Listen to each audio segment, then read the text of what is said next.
Rəşad bəy, salam, xoş gəlmisiniz. Ümumi bugünün mövzusunu təyin eləmişik artıq Rəşad bəylə. Bugünün mövzusu Novruz bayramı haqqında olacaq. Novruz bayramının tarixi keçmişi haqqında olacaq. Novruz bayramının adətləri, ənənələri, tarixi hardan qaynaqlanır? Çünki bəzi bizim Azərbaycan daxilində də elə ellər var ki, düşünür ki, Novruz bayramı bizə Zərdüştdən qalmadır. Bəziləri düşünür ki, xeyr, ümumiyyətlə dindar təbəqə tamamilə düşünür ki, xeyr, bu ümumiyyətlə dinə zidd bir şeydir. Belə ziddiyyətlər var. Və bir qrup millətçilər və tarixçilər var ki, bəzi tarixçilər düşünür ki, bu türkün bayramıdır və hətta dəlillər də gətirirlər, sübutlarla, faktlar gətirirlər və məntiqi faktlar da ortaya qoyurlar ki, bəli, bu həqiqətən də türkün bayramıdır.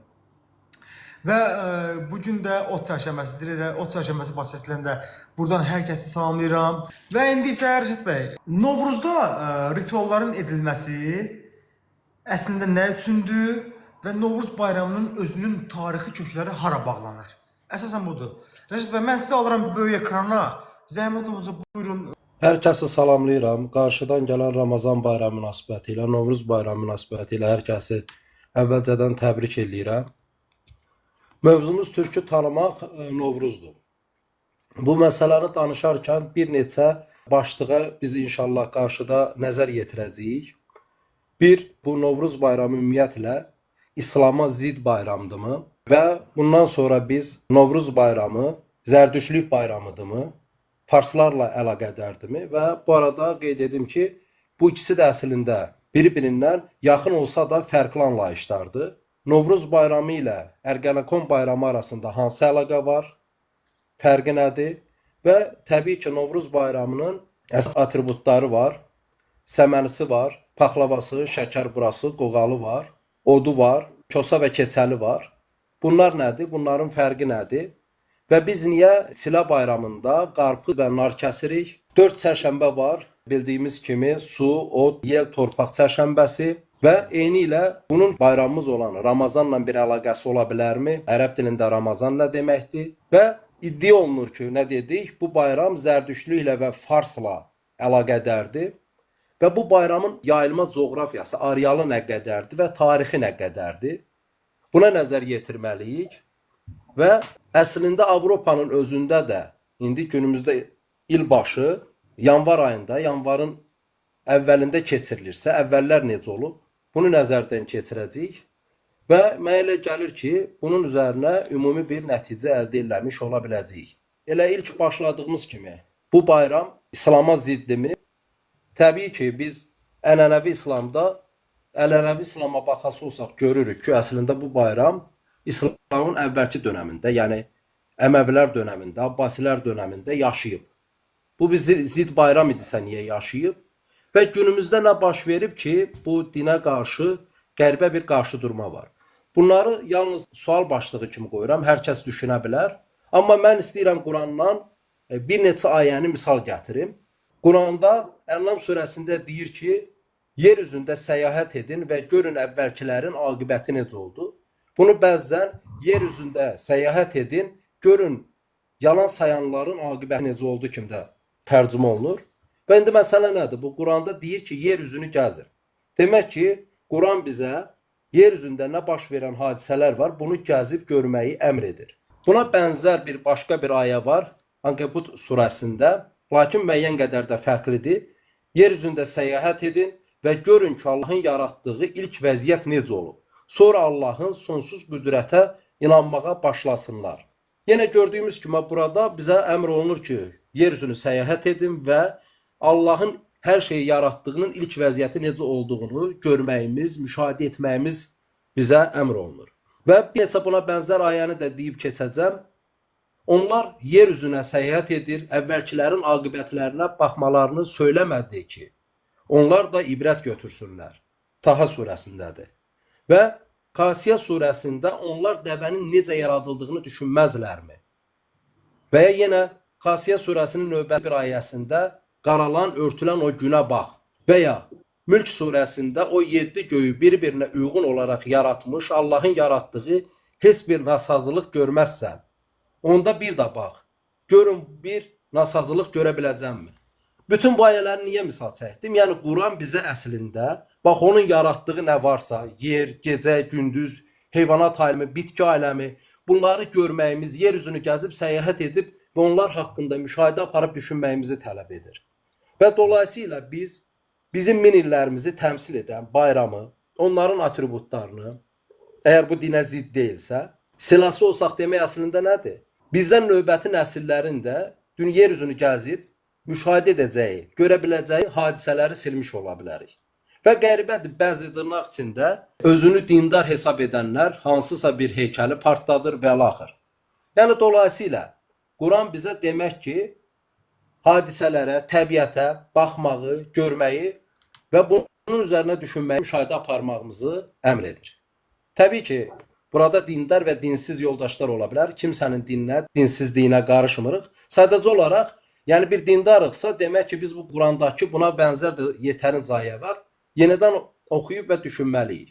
İndi gələk bizim bu Novruz bayramı ilə bağlı olan məsələyə.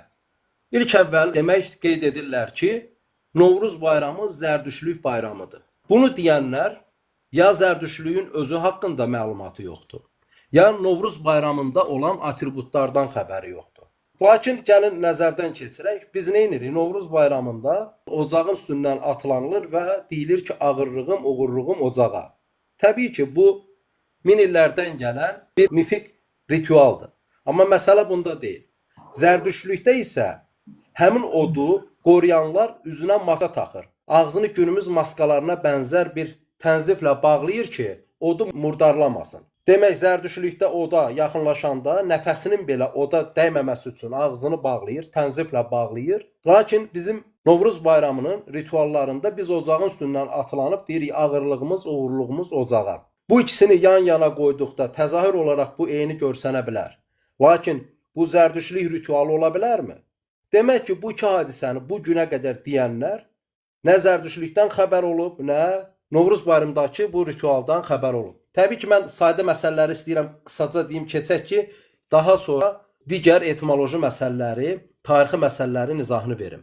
Və bizim bir bayramımız var, dastanlarla gələn Ergenekon bayramı və bu tarixin türklərin yenidən tarix səhnəsinə çıxmasını və yeni ilin başlanmasını tərənnüm edən bir bayramdır. Dastanın qısa özəti belədir ki, türklər düşmən əlindən qaçır, daha sonra bir dağ vadisində yaşayır, çoxalır və daha sonra dağı yandırıb bir Bozqurdun nəzarətində çölə çıxır. Bu dastan həm Türk xalqının yenidən var olmasını və həmçinin yeni bir ilin başlanmasını tərənnüm edən bir bayram adıdır, Ergenekon. Ergenekon sözü nəyi ifadə edir? Ergən sözü bildiyimiz kimi günümüz türk dillərində hələ də işlək olan bir sözdür. Yeni yetməyə ergən deyilir.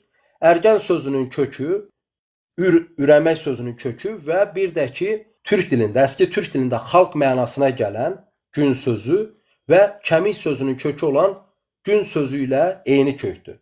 Və bu gen sözü Hind-Avropa dillərində genetika sözünün kökü, ana mənasına gələn genis sözünün köküdür. Və dolayısıyla ergən sözünün kökü demək müəyyənləşdirdik ki, ürəmək sözünün kökü olan ür və xalq mənasına gələn gün sözüdür. Hansı ki, Azərbaycan dilində bir frazada da biz bu sözü işlədirik, elim günüm. Və onun sonunda olan ekon hissəsini bəziləri qaya və ya dağ mənası ilə izah etməyə çalışır, lakin bu əslində elə günümüzdə də işlətdiyimiz gün sözüdür. Yəni dolayısıyla bu ergən gün sözlərindən formalaşıb, ergən gün, yəni cavan gün və ya günəşin yenidən doğmasını tərənnüm edən bir addır. Yaxşı, demək ki, biz müəyyənləşdirdik ki, Ergenekon sözünün kökü ergən, yeni yetmə, doğan, cavan mənasına gələn söz ilə gün, günəş sözünün kökü olan gündən formalaşıb. Və indi gəlin bunun üzərinə biz Novruz bayramı haqqında danışmağa başlayaq. Novruz bayramının adı Novruz sözündən olduğu nov, yeni, ruz, gün mənasına gəlib fars dilində formalaşdığı iddia olunur.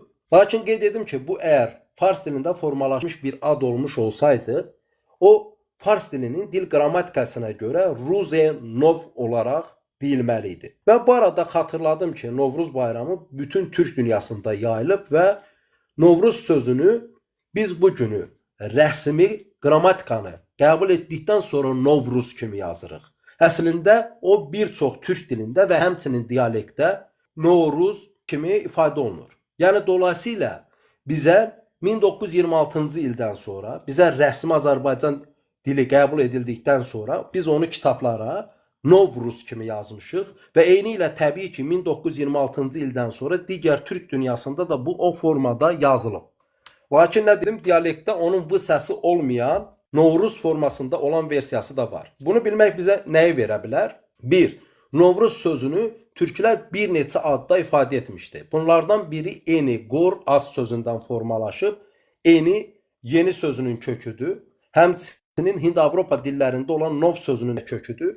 Qor qədim əski türk dilində günəş mənasında, isti mənasında, od mənasında işlənən bir sözdür. Xoruz sözü də o kökdəndir. Qor səs, yəni qoru səsləyən deməkdir. Qarşıda sual verirsə, qor haqqında ayrıca danışaram. Bu haqda da əvvəlki söyləşilərdə mən yetərincə danışmışam. Və növbəti hissə isə az is hissəsi işıq isti sözünün köküdür. Yəni dolayısıyla eni qoraz yenidən qorun isinməsi, istilənməsidir. Və digər bir hissə isə nar ilə us birləşməsindən Novruz formasında olan hissədir. Biz indi qarşıda yenə danışanda görəcəyik ki, türklərdə nar doğan bayramı da var. Və bunlar bizim düşündüyümüz, bildiyimiz bitki olan, meyvə olan nar deyil. Qədim əski türk dilində və Monqol dilində nar günəş isti mənasına gəlib. Eyni ilə ərəblərdə nur isti mənasına gəlir. Və nar uz yenə həmin buradakı uz is hissəsi isti işıq sözünün köküdür. Necə ki bax bizim dilimizdə bir gün sözü var, bir də günəş sözü var. Buna diqqət etmisinizmi? Yəni bir gün sözü var, bir də günəş. Niyə gün və günəş sözü var? Çünki gün ümumi günəşi tərənnüm edirsə, onun daha sonra qızmar halını formalaşdırmaq üçün əcdatlarımız onun sonuna işıq isti sözünün kökü olan isi əlavə edərək gün isindi mənasında günüz onun daha sonra saatlərin ahəng qanununa uyğun olaraq günüzdən günəş formasına çevrildiyini görürük. Eyni ilə həmin qaydada da nar sözünün sonuna isti işıq sözünün kökü gələrək Novruz sözü formalaşıb. İndi buna qarşı da ayrıca yenidən dəyinəcəm. Yəni dolayısıyla biz Novruz sözünü Zərdüştlüyə aid olmadığını görürük. Onun əslində fars dil qrammatikasında formalaşa biləcəyi kimi türk dilində formalaşa biləcəyini də müəyyənləşdirdik. Və bunun üzərinə Novruzun əsas atributlarından növbətçisi nədir? Bildiyimiz kimi 4 çərşənbə var və bəzi tədqiqatçılar iddia edir ki, burada olan 4 çərşənbə su, od, yel və torpaq çərşənbəsi ola bilsin ki, türklərə aid deyil. Çünki türklərdə bu fərqli formada, yəni yalançı çərşənbə, xəbərçi çərşənbə, ölü çərşənbəsi və ilaxır çərşənbəsi kimi ifadə olunub. Mən qarşıda danışanda Novruz bayramının atributlarına baxdıqda görəcəyik ki, əslində bu türk dilində olan bir məsələdir. Sadəcə olaraq biz son 1000 ildə Səlcuqludan üzü bu yana Osmanlı, Səfəvidə İslamı qəbul edərkən Novruzu bir balaca arxaya atmışıq, görməzdən gəlmişik. Daha doğrusu harda görməzdən gəlmişik? Saray mədəniyyətində. Və yazılar da ərəb fars dilində yazıldığından bu gün həmin mətnləri fars mədəniyyətinə, kültürünə aid olduğunu deməyə çalışırlar. Lakin bir bayatımızda qabaqda seli gözəl, dalınca yeli gözəl, yaxasında sümbülü, başında yeli gözəl bir bayatının olduğunu görürük. İndi başqa bir məsələ var. Novruz bayramı farslara aiddir. Yəni farslar deyəndə demək Hind-Avropa xalqının bir İrani qolu var. Hansı ki oradan farslar, kürdlər, talışlar formalaşıb. Yəni məhz bu İrani qoluna aid edilir ki, demək Novruz bayramı onlarla bağlıdır. Lakin biz bunu müəyyənləşdirməmişdən əvvəl qeyd edim ki, biz qədimdən 40 min ildən üzü günümüzə gələn bir ana tanrıça kültürünün olduğunu bilirik. Daha sonra 7-8 min ildən üzü bugünə bir, üzr istəyirəm, kişiliyi təmsil edən kişi heykəlli rəsmləri olan kişi kültürü və onun paralelində bir buğa kültürünün olduğunu bilirik.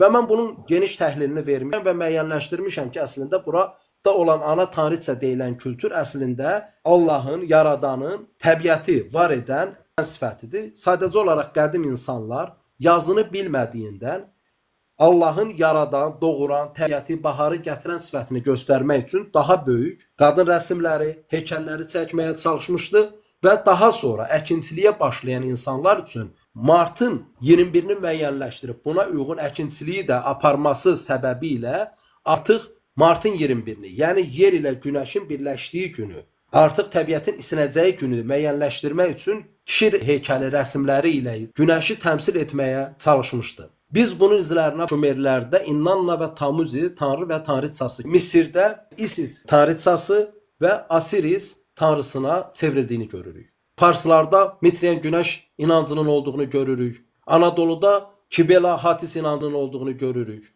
Ve bu yalnız daha sonra Roma İmperiyasının Hristiyanlığı qəbul etməsindən sonra Roma'da olan pagan tanrıları ve orada olan Roma'nın əvvəlki Saturnalia bayramı ve həmçinin güneşi təmsil edən Sol Invictusa, yani məğlub edilməz güneş kültürünün isiyə sintez olunaraq yeni bir din yaradıldığını görürük. İndi ben bunu qarşıda açacağım. Bunu anlamaq üçün mütləq onunla bərabər Nardoğan bayramını və qış bayramını da anlamaq olmalıyıq. Bildiyimiz kimi Türklərdə bir dekabrın 25-də keçirilən Nardoğan bayramı var. Buradakı nar sözü artıq qeyd etdiyim kimi əski türk dilində güneş mənasına gəlir və dekabrın 21-i 25-də keçirilən bayrama da Nardoğan bayramı deyilmişdi. Səbəb nə? Niyə insanlar iki fərqli bayram keçirirdi? Çünki insanlar bir ən uzun gecənin bitdiyi günü müəyyənləşdirmək və bir də gecə ilə gündüzün bərabərləşdiyi günü müəyyənləşdirib buna uyğun ümumi həyat yaşayış proseslərini düzənləməyə çalışırdı. Artıq qeyd etdiyim kimi Romada dekabrın 25-də keçirilən bir bayram var idi. Saturnalia bayramı. Bu bayramın adının kökü Saturndu. Bu Saturn Roma inancına göre bir əkinçi tanrısı idi. İndi həmin Saturn sözünün də izahını qarşıda verəcəm və bu bayrama əvvəl Neos Natilus Domino deyilirdi. Yəni doğum günü, İsa'nın doğum günü. Daha sonra buna qısaca olaraq Natal və ya Fransız fonetikası ilə Noel deyildi. Hansı ki bugün Şaxta babanın digər bir adı olan Noel ki sözü var, əslində o doğum babası deməkdir. Və biz eyni ilə demək Skandinavların bir yul tonqalı qaladığını, bunun yanan közlərinin sönmüş hissəsini daha sonra evlərinə apardığını və burada insanların keçi paltarı, maskaları taxaraq rəqs etdiyi hadisələrinin mənbələrcə günümüzə gəlib çıxdığını bilirik. Və eyni ilə proto-slavlarda da keçi maskası taxan, keçi postu geyinən, kürkü geyinən insanların bu qış bayramında rəqs edərək insanlardan hədiyyələr topladığını bilirik. Bütün bu hadisələri bilmək bizə niyə vacibdir? Demək ki, biz görürük ki, dekabrın 25-də keçirilən bayramın arealı çox böyükdür. Demək, türklər Sibir Altay arasında bu bayramı keçirirsə, bu Skandinavlarda eyni ilə bir yul adlı bayram keçirilir. Bu protoslavlarda da var və Roma mədəniyyətində də var. Bu yul sözü nədir? Yul sözü demək bizim dilimizdə yel sözü ki var idi. Hansı ki deyilir ki, türklərdə 4 çərşənbənin adı yoxdur. Əslində buradakı yul əslində yel tonqalıdır. Niyə? Çünki qədimdə qış sözünün sinonimlərindən biri də yeldir.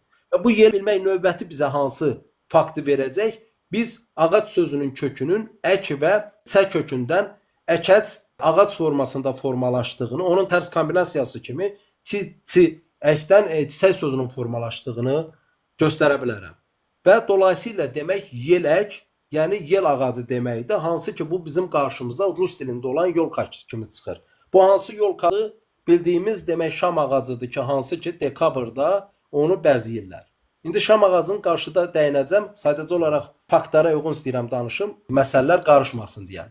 Demək ki biz ümumilikdə 40 min ildən üzü günümüzə gələn bir ana tanrıça kültünün olduğunu, bunun əslində Tanrının təbiəti var edən sifətinin olduğunu, daha sonra əkinçiliyə başlayan insanların eyni ilə günəş kültünü təmsil edən, kişiliyi təmsil edən bir kişi heykəli rəsmləri ilə günəş kültünü təmsil etməyə başladığını və bunun da paralelində buğa qurban edilən bir kültü formalaşdırdığını qeyd etdim. Və beləliklə bu kült bizim qarşımıza demək Şumerlərdə İnnanna və Tamuzi tanrı və tanrıçası kimi çıxır. İnnanna demək tanrıçadır. İnnanna sözü bizim günümüzdə türk dilində hələ də işlətdiyimiz nənə sözündən fərqli bir şey deyil. Tamuzi isə dan üzü deməkdir. Artıq dediyim hadisələrin üzərinə faktları birləşdirildimi, yəni dolayısıyla nənə, yəni yer və dan üzü, yəni günəş Martın yerində birləşir.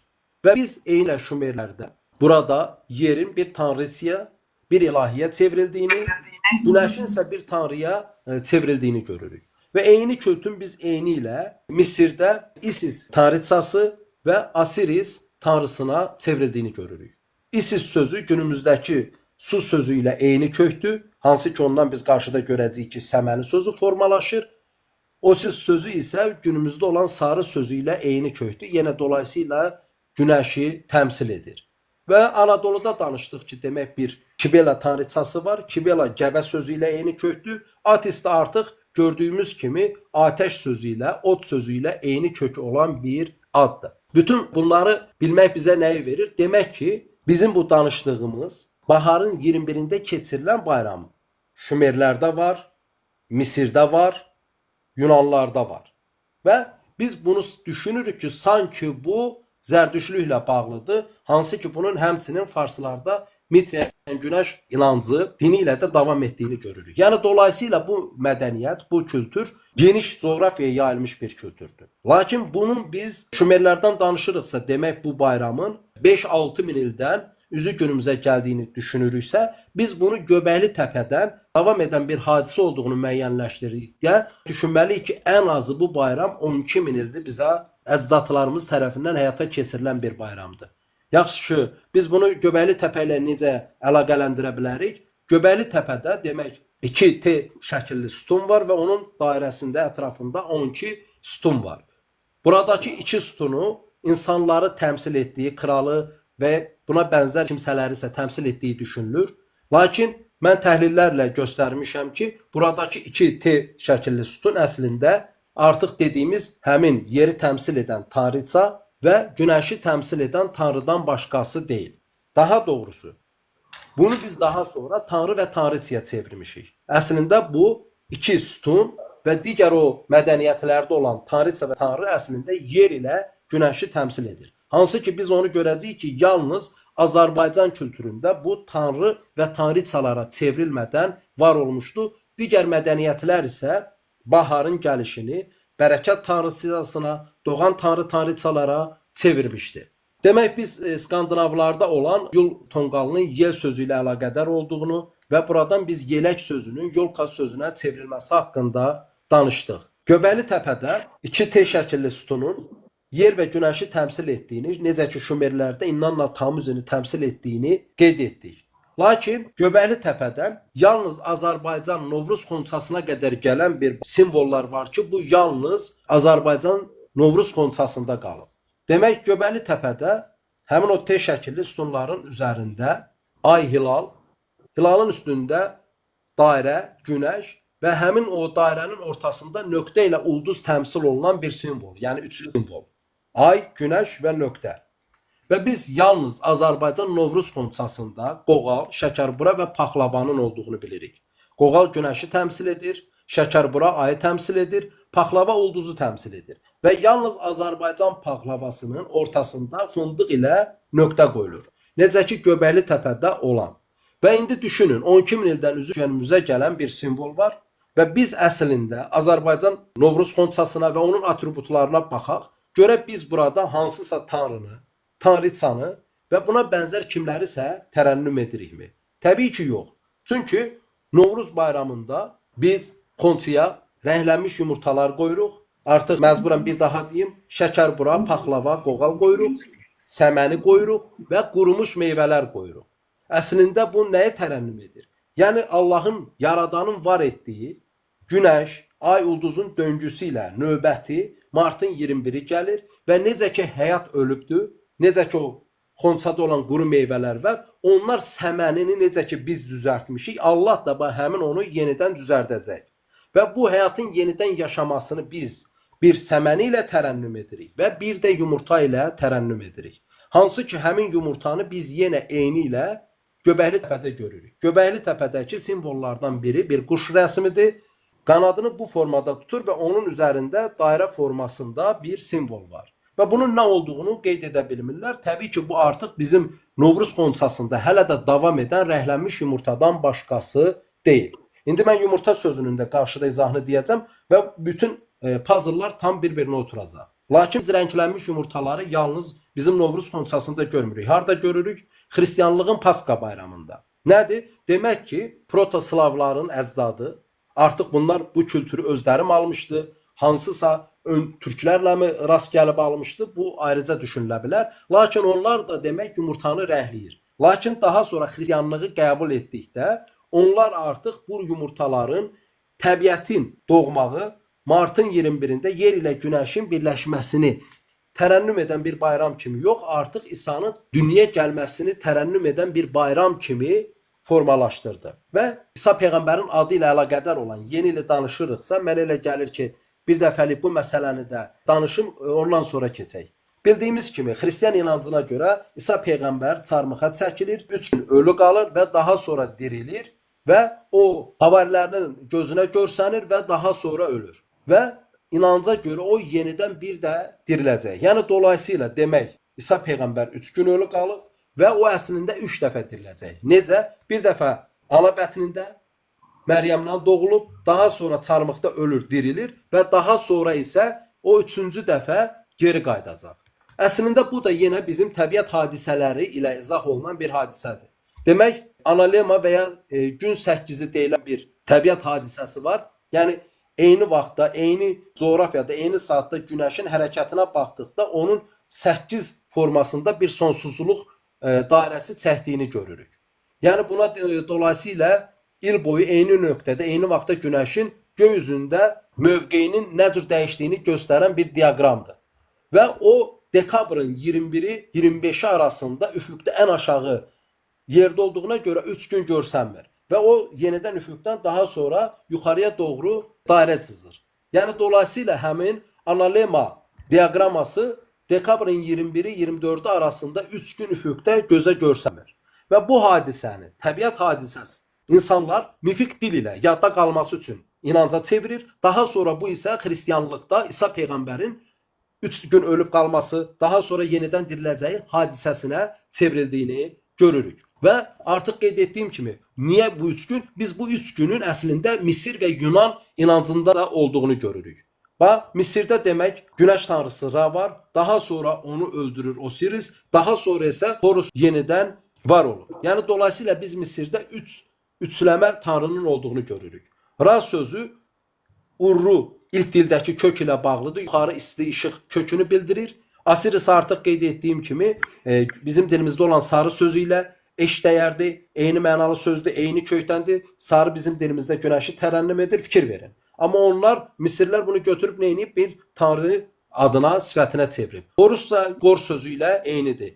Videonun əvvəlində nə dedim? Demək ki, bizim dilimizdə bir gün sözü var və bir də onun sonuna isti işıq sözünün kökü olan isi əlavə edərək günəş sözünə çevirmişik.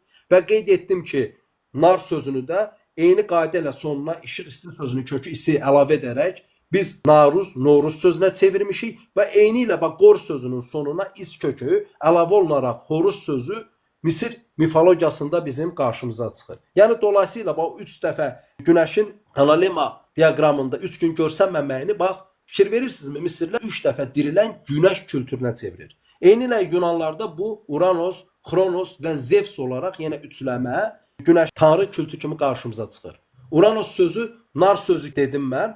Bizim dilimizdə günəşi ifadə edir. Həmin nar sözünün tərsi Uranosdur və həmçinin ərəb dilində günümüz Ramazan ayının adıdır. Ramazan ərəb dilində isti, sıcaq, olduqca isti deməkdir. Dil təhlilində indi qarşıda buna dəyinəcəm. Yəni dolayısıyla Uranos sözü yenə günəşi tərənnüm edir. Kronos sözü əslində qor sözü kökündən formalaşır. Cağatay türkçəsində qurun sözü vaxt mənasına gəlir. Niyə? Çünki qədim insanlarda vaxt yalnız gecə, gündüz və ya günəş ilə təmsil olunurdu. Necə ki dilimizdə də var.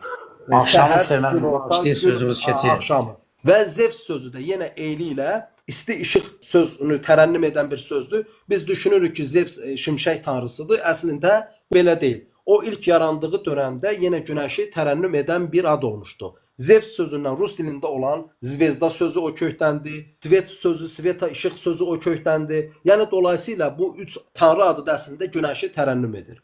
Yəni dolayısıyla demək ki, qədim inanclarda insanlar analema anlayışını bilib, yəni günəşin üfüqdə 3 gün görsənməməyi səbəbi ilə tanrının üçləmə sifətini yaradır. Bu daha sonra bizim qarşımıza İsa'nın 3 gün ölüb daha sonra diriləcəyi anlayışına çevrilir. Bununla bağlı sual verilsə ayrıca danışarıq. Lakin demək ki, biz nəyi müəyyənləşdirdik? Qədimdə insanlar bir qış bayramı olaraq dekabrın 21-də ən uzun gecənin bitdiyi günü bayram etmişdi və bir də martın 21-də gecə ilə gündüzün birləşdiyi günü tərənnüm etdiyini görürük. Bu yalnız Novruz bayramında tanrılara, tanrıçalara çevrilməyən bir bayram olmuşdu. Və biz bunun həmçinin demək bir neçə kültürdə var olduğunu dedik. Biz eyni ilə Hitit tanrıçası olan Kibelanın bir rəsminin olduğunu bilirik. Həmin dövrdən günümüzə gələn. Demək o bir əlində nar tutur, digər əlində isə bu formada səməni tutur. Gördüyümüz kimi demək nar və səməni Hitit dövründə, yəni ən azı demək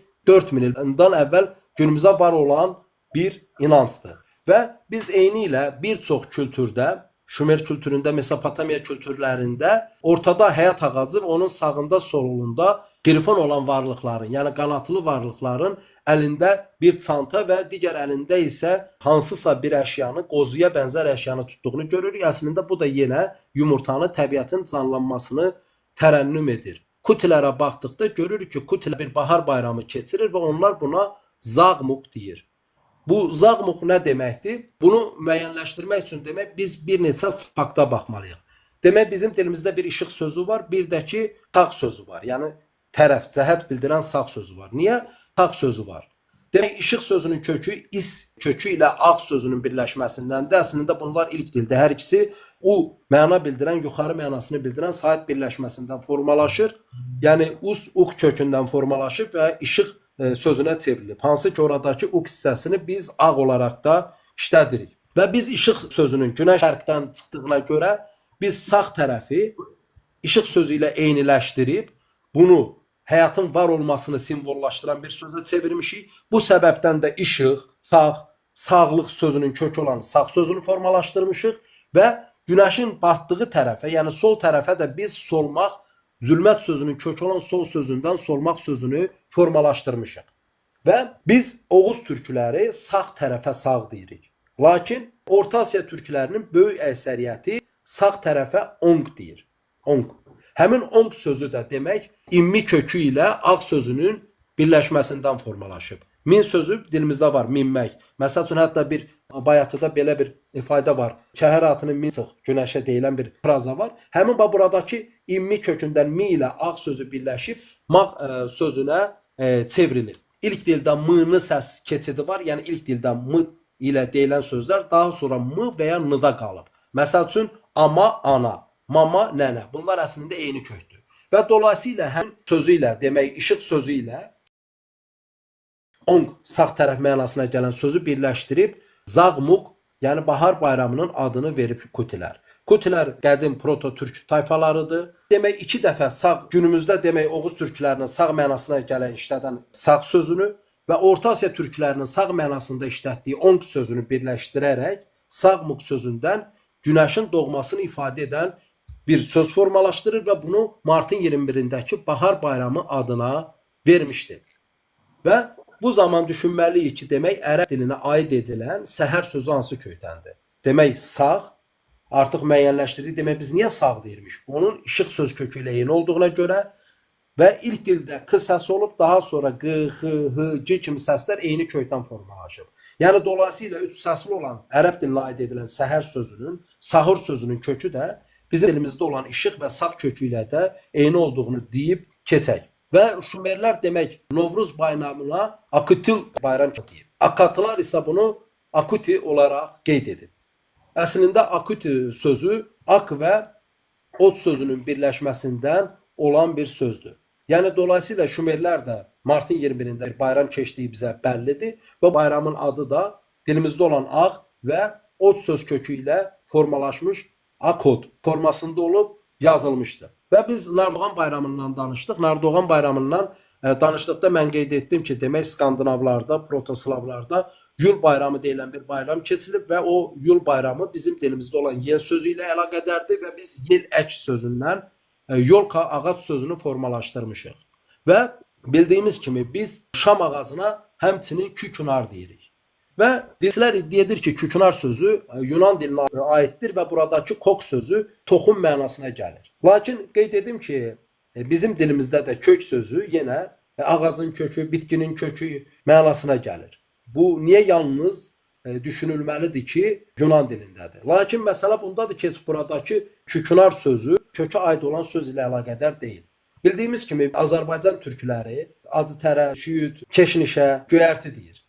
Hansı ki türklər yeşillik deyir. Yəni dolayısıyla bizim dilimizdə yaşıllığa, yaşıl bitkilərə biz göyərti deyirik. Həmin göy ilə nar sözü birləşərək göynar mənasında bir söz formalaşdırıb. Niyə göynar? Çünki demək türklər bayramda nar qoyur, ilə bayramında qarpız qoyur. İndi buna qarşı da dəyinəcəm. Lakin bunlar Sibir Altaya getdikdə artıq buradan nar tapa bilməyəndə, qarpız tapa bilməyəndə o coğrafiyanın bitkiləri kimi artıq şam ağacına göynar mənasında küknar deyib. Bəzi dilçilər, tarixçilər, araşdırmacılar qeyd edir ki, yəni biz türklərin Nardoğan bayramı olduğunu nə cür izah edə bilərik ki, əlimizdə dəqiq faktlar yoxdur.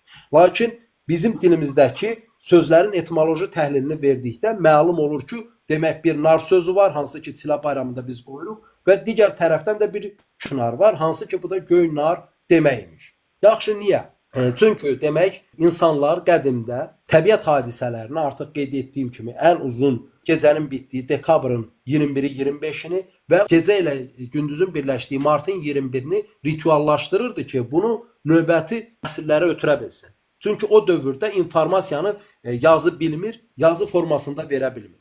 Və o qədim dövrdəki insan üçün bu təbiət hadisələrini bilmək onun varoluşu üçün ən əsas səbəbdir. İndi biz rahat, konforlu bir həyat yaşadığımızdan düşünürük ki, təbiət hadisələri nə qədər əhəmiyyətlidir. Düşün ki, o dövrdəki insanlar əlində olan qidaları növbəti yaza qədər çatdırmalıdır. Və bunun üçün o ən uzun gecəni bilməlidir ki, ondan sonraki dönəm üçün əlində nə qədər ehtiyat qidasının olduğunu müəyyənləşdirsin. Və eyni ilə martın 21-i, yəni yer ilə günəşin birləşdiyi, baharın gəldiyi vaxtı bilməlidir ki, buna uyğun əkin işlərinə başlasın və ya vaxtında eləməsə, demək onun əkdiyi toxumlar məhv olar və ya vaxtında getməsə, onun dağa çıxartdığı sürü məhv olar və ya gec aparsa yenə məhv olar. Aydındırmı? Və bu səbəbdən də qədim insanlar həmin o təbiət hadisələrini rituallaşdıraraq nəsildən nəsilə ötürürdü. Və bu nəsildən nəsilə ötürmə də təbii ki, nə cür baş verməli idi? O demək tayfanın ağsaqqalı, piri, kamı, maqı həmin günü müəyyənləşdirdikdə xəbər salınırdı və həmin tayfaya tabi olan hər kəs yığılırdı və artıq həmin günün gəldiyi şölələrlə, bayram ilə, müəyyən simvollarla, rituallarla hər kəsə qeyd olunurdu ki, bu artıq gəlib. Çünki yenə deyirəm, o dövrdə günümüz texnologiyası yoxdur ki, kiməsə zəng vurulub desin, kiməsə SMS göndərilsin. Aydındırmı? Və bu səbəbdən də yazı bilməyən insanlar günəşi nar ilə tərənnüm edirdi. Nar niyə? Bir nar sözü ilə eyni kökdür. Lakin bitki nar ummu kökü aşağı yer kökü ilə formalaşıb. İşıq isti mənasına gələn nar isə ummu kökü ilə formalaşıb. Təbii ki, qədim insanlar bunun hansı köklə formalaşdığını bilmir. Amma demək narın həm günəşi, həm yerdəki bitkini ifadə etdiyini və narın da qırmızı rəngi olduğunu bildiyinə görə nə edirdi? O, həmin o narı, həmin qoru, həmin günəşi, həmin o qırmızı meyvə ilə, nar ilə tərənnüm edirdi. Və eyni ilə nə ilə tərənnüm edirdi? Qarpızla tərənnüm edirdi. Və həmin o qarpız sözü də əslində qor, yəni günəş sözünün kökü olan qor və su kökünün birləşməsindən formalaşan bir sözdür.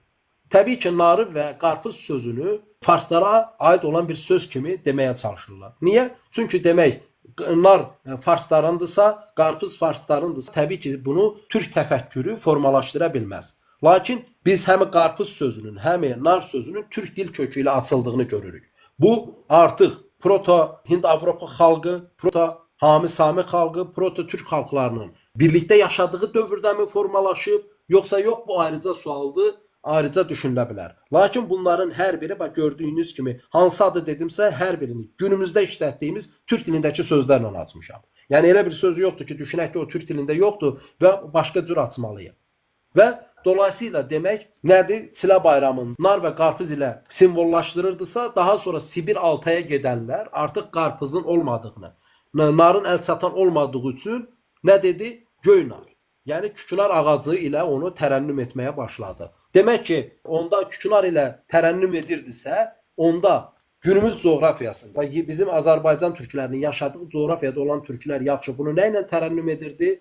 Təbii ki, səməni ilə tərənnüm edirdi. Yaxşı, səməni sözü necə formalaşıb? Səməni sözü Hind-Avropa dillərində toxum mənasına gəlir, xalq mənasına gəlir və bunu araşdıran Hind-Avropa dilçiləri nə deyir?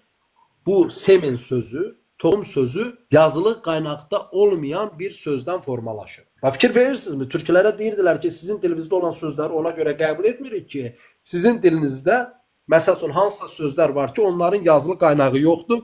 Dolayısıyla hansı yazılı qaynaqda o varsa, onu biz həmin xalqa aid edirik. Yəni məsəl üçün filan söz fars dilində varsa, biz onu fars dilinə aid edirik. Amma Hind-Avropa dilində olan semen, toxum, xalq, ailə, rus dilində ailə mənasına gələn semya sözünün kökünün özləri də qəbul edir ki, yazılı qaynaqda olmayan bir kökdür. Yaxşı, bu söz necə formalaşıb? Təbii ki, bunu istənilən dilçiyə desən nə cür formalaşıb izahını verə bilməz. Səməni sözü su, bildiyimiz su və ama, ana, nənə, mama söz kökü ilə birləşib su ama sözündən formalaşıb. Su sözü türk dilində və qədim kültürlərdə yaşam, həyat mənasına gələn söz olub. Hətta bir frazada günümüzə qədər işlənirdi. Artıq az işlək söz olsa da. Hansısa yaşlı adama və ya orta yaşlı bir adama nə deyilir? Hər şey hələ canı suludur. Aydındırmı? Və eyni ilə su sözü ilə tir, ağac mənasına gələn söz birləşib olur sütür. Sütür sözündən bizim dilimizdə şitil və sütül sözü var. Sütülü nəyə deyirik? Qarıqdalının o bitkisi ki var, onun qarıqdalı olmayan versiyasına, daha hələ cavan olan versiyasına nə deyirik? Sütül. Və ya insanın cavanına nə deyirik? Sütül. Həmin o tir sözü də dolayısıyla türk dilinə aid olan sözdür. Təbii ki, Avropa dillərində də var. İngilis dilində tiri, rus dilində derevi olaraq, amma bizim dilimizdə də bu söz olub. İki fraza deyim. Bunlardan biri budur ki, gözündə tiri görmür, gözümdə tük axtarır. Bu frazanı işlədirik. Necə olur ki, bu tir sözü bizə aid deyil, amma frazada işlətmişik. Və ya deyil, qorxusundan tir əsir. Qorxusundan tir əsir əlində ağac kimi əsir. Yəni, sən qədimdə əsən başqa hansı bir obyekt görə bilərsən ki, onu ifadə edə bilərsən. Yəni, dolayısıyla demək, biz su kökündən tir ilə birləşib şitil, sütül sözünə çevrildiyini görürük. Həmin su ilə ama sözü birləşib səməni sözünə çevrilir. Hind-Avropa dillərində bu ailə, toxum mənasına gəlir. Bizim dilimizdə sümük sözünün köküdür. Sümük, yəni insanın əsas strukturunu ifadə edən sözün köküdür. Və həmin sümük sözünü çox təəssüf ki, türk dilçiləri sümürmək, yəni dartmaq sözündən olub, istəyirəm, burundan axan sirk mənasında işlədir. Və qəribə olan nədir? Təsəvvür eləyən, Türkiyədə o qədər dilçi, yanında qardaş dediyi Azərbaycanda sümük sözünün burun sirkini yox, insanın əsas strukturunu ifadə edən kəmik sözünün sinonim olduğunu bilmir. Aydındırmı? İndi bu səməni sözünü bilmək niyə vacibdir? Çünki bu səməni sözü qədimdə var olmuş bir kültürdür. Niyə? Həmin su, ama nənə sözündən səməni sözü var. Su amanın tərs kombinasiyası kimi ama sudan demək mas sözü var. Həmin mas sözünü Bilqamişin anası kimi qarşımıza Nins olaraq çıxdığını görürük. Bilirsiniz də dünyanın ilk dastanı Bilqamiş dastanıdır. Onun anası Ninsudur və o tanrıçadır. Əslində demək bu nədir? Ninsu yenə bax həmin dediyimiz təbiəti var edən mənasına gəlir. Və ya Nisa sözü. Nisa sözü ərəb dillərində qadın mənasına gəlir. Bir surənin adı nədir? Həmin Nisadır. Yəni xatırlamaq üçün deyirəm. Və eyni ilə bir ayın adı Nisandır. Türklərdə olan Nisan, aprelə dediyi söz var. Nisan. Bu Nisan Şumerdən üzü günümüzə gələn bir addır. Nisan ilk meyvə mənasına gəlir. Nas kökündə sının tılaşması ilə natın Hind-Avropa dilində doğmaq mənasına gəlir. Bax, fikir verin, fərqli dil ailəsindən danışıram. Şumerləri onların dediyi kimi elə deyək. Bilinmir hansı dil aiddir. Demək, orada Bilqamisin anasının adı Ninsudur. Ərəb dilində Nisa qadın deməkdir. İnsan sözü də o kökdəndir. Və Nisa bahar bir ayın adıdır. Aprel ayına qarşılıq gəlir və eyni ilə Şumerdən günümüzə olan bir ay adıdır. İndi fikir verin. Həmin o mas sözündə tılaşma ilə mat sözü bizim qarşımıza rus dilində ana mənasında çıxır. Amma ruslara gedib desən ki, sənin o ana dediyin sözü nədir? Onun izahını verə bilmir. Və bəzi dilçiləri də iddia edir ki, mat sözü yəqin ki, hansısa söyülmə frazasından daha sonra ana mənasına çevrilibdir. Və həmin mat sözündə tının yılaşması ilə may Yunanlarda bahar, bərəkət tanrıçasının adıdır. Hansı ki, bizim qarşımıza may ayının adı kimi çıxır. Və eyni ilə umay sözü ki var, bizim dilimizdə olan. Həmin may sözü ilə eynidir. Fikrim aydındırmı? İndi düşünün ki, səməni, onun nat kökü, mat, may, umay kökü fərqli coğrafiyalarda var. Və bu arada qeyd edim ki, semen sözü Misirlərdə də arpa düzərdirmişlər və ona da semen deyiblər. Yəni Misirdə də yenə səməni kültürü var. Demək ki, biz bütün bunları müəyyənləşdirdikdə gördük ki, doğum, yenidən doğulma sözü bir səni kültürü ilə bağlıdır, hansı ki, onu biz konkret türk dilində rahat açırıq. Fars dilində su sözü var, rus dilində var, ingilis dilində var, ərəb dilində var. Yox, yoxdur. Aydındırmı? İndi bunun biz arxeoloji qazıntılarla qarşımıza çıxacağını görəcəyik. Bir Şumer İnnanna heykəli bir qadındır. Adı nədir? İnnannadır. Əlində su qabı tutur. Bu formada. Bax, bu formada qab tutur. Su, İnnanna. Su nənə, səməni. Demək ki, biz bir arxeoloji qazıntıda da səməni sözünün bir İnnanna tarixçasında eni ilə su nənə, su İnnanna formasında olduğunu görürük. Bu kültürün biz daha sonra türk daş nənələrində görürük. Türklərin də daş nənələri əlində bu formada qab tutur. Bu daş nənələrin sayı hesabı yoxdur. Aydındırmı? Demək 1000 ildən, 12 min ildən üzü günümüzə gələn bir kültür davamlılığını və həmçinin etimoloji dil təhlilləri ilə açıldığını görürük. Yəni dolayısıyla demək ki, bir bu səməni bizim 1000 illərimiz imiş. 1000 illərimiz. Quranda nə deyirdi? Yer üzünü gəz, gör, araşdır. Amma biz nə deyirik? Səməni bizim deyil. Səməni zərdüştlüklə bağlıdır. Zərdüştlüğün yaşı neçədir? Və biz görürük ki, demək 12 min ildən üzü bu günə gələn bir kültür var. Və bu bahar kültürüdür. Hansı ki onu da yaradan yaradır. Və bunu da eyni ilə biz 1000 illərimizi, insanlıq tarixini açanda bunların hər birini aydın görürük. Demək ki, Azərbaycanda bizim o bəzi dindar qardaşlarımız dediyi kimi səməni ləğv eləmiş olsaydıq, şəkərburanı, qoğalı, paxlavanı ləğv eləmiş olsaydıq, nə idi? Demək, Göbəkli Təpədəki simvolun izahını verə bilməzdik. Səməni sözünün nə mənaya gəldiyini verə bilməzdik. Çünki bu Hind-Avropa dilində açıla bilməz. Hind-Avropa dilində su sözü vota sözündəndir. Onun da izahını verə bilərəm. Türk dilində bir su kökü var, bir ubbu kökü var. Hansı ki, bulaq, bulut, buxar sözünün köküdür. Suub kökündən sap sözü var və onun tərs kombinasiyasından buz kökü var. O buz kökündə sının tılaşması ilə vat sözü Hind-Avropa dillərində su mənasına çevrilibdir. Vota ingilis dilində, vada rus dilində və l-axır. Bu ayrıca danışıla bilər. Yəni əsas məsələ budur ki, Hind-Avropa dilində bu olmadığından onun dilində semya sözü, semen toxum sözü qalsa belə su sözü olmadığından bu açıla bilməz. Demək ki, bu səməni 12 min ilimizə şahiddir. 12 min ilimizə. Görən bizim ən yaxşı dindarımız, ən yaxşı millətçimiz, fərqi yoxdur, ən yaxşı siyasətçimiz neçə ilimizə şahid eləyib. Və Quran deyir ki, yer üzünü gəz, gör, araşdır, müşahidə elə. Yox elə demir. Biz bu Qurandan hər şeyi yox eləmə anlayışını nə cür çıxartmışıq, mən bilmirəm. Və bütün bunları danışdıqdan sonra demək biz Şumerlərdə Akitu bayramının olduğunu, bunun Ağod mənasına gəldiyini gördük. Nisan sözünün yenə Nas-Mas kökü ilə əlaqədar olduğunu gördük. Və Aprel sözü ki var, Nisan ayının adı. Aprel sözünün də kökünü ola bilsin ki, deyirlər bu Hind-Avropa dilində açmaq mənasına gələn kök ilə əlaqədardır. Lakin qeyd edim ki, buradakı Aprel sözü də demək bizim ön türk dilində açılan ev, oba sözünün kökü olan ev, onun saiti sağa keçən üç səsli kökündən əbə, bunun vılaşması ilə eva, saiti sağa keçən 2 dəfə təkrarından 4 səsli olaraq bəbə, ingilis dilində olan baby və onun saiti sağa keçən b və ür sözünün birləşməsindən bir sözü formalaşır ki, bu bizim dilimizdə pir sözünə çevrilir və Hind-Avropa dillərində borun doğmaq mənasına gəlir. Və bizim bir ifadəmiz var, atalar uşağına nə deyir? Belimdən gəlir. Həmin o yerin əkilməsini ifadə edən bel sözü, bax, həmin bu kökdəndir.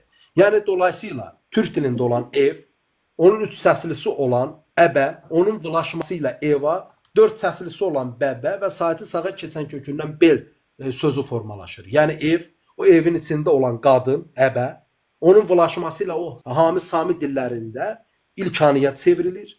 Bəbə onu doğuran evin içindəki uşaqdır. Bel isə evdəki kişini təmsil edən bir sözdür. Və bu həmçinin demək Aprel ayının adına da çevrilibdir. Və mən nə dedim? Demək biz Göbəkli Təpədə bir quşun olduğunu və əlində bir dairənin tutulduğunu bilirik və tarixçilər, arxeoloqlar bunun izahını verə bilmir və mən qeyd etdim ki, bu yumurta sözüdür. Hansı ki biz onun izini harda görürdük?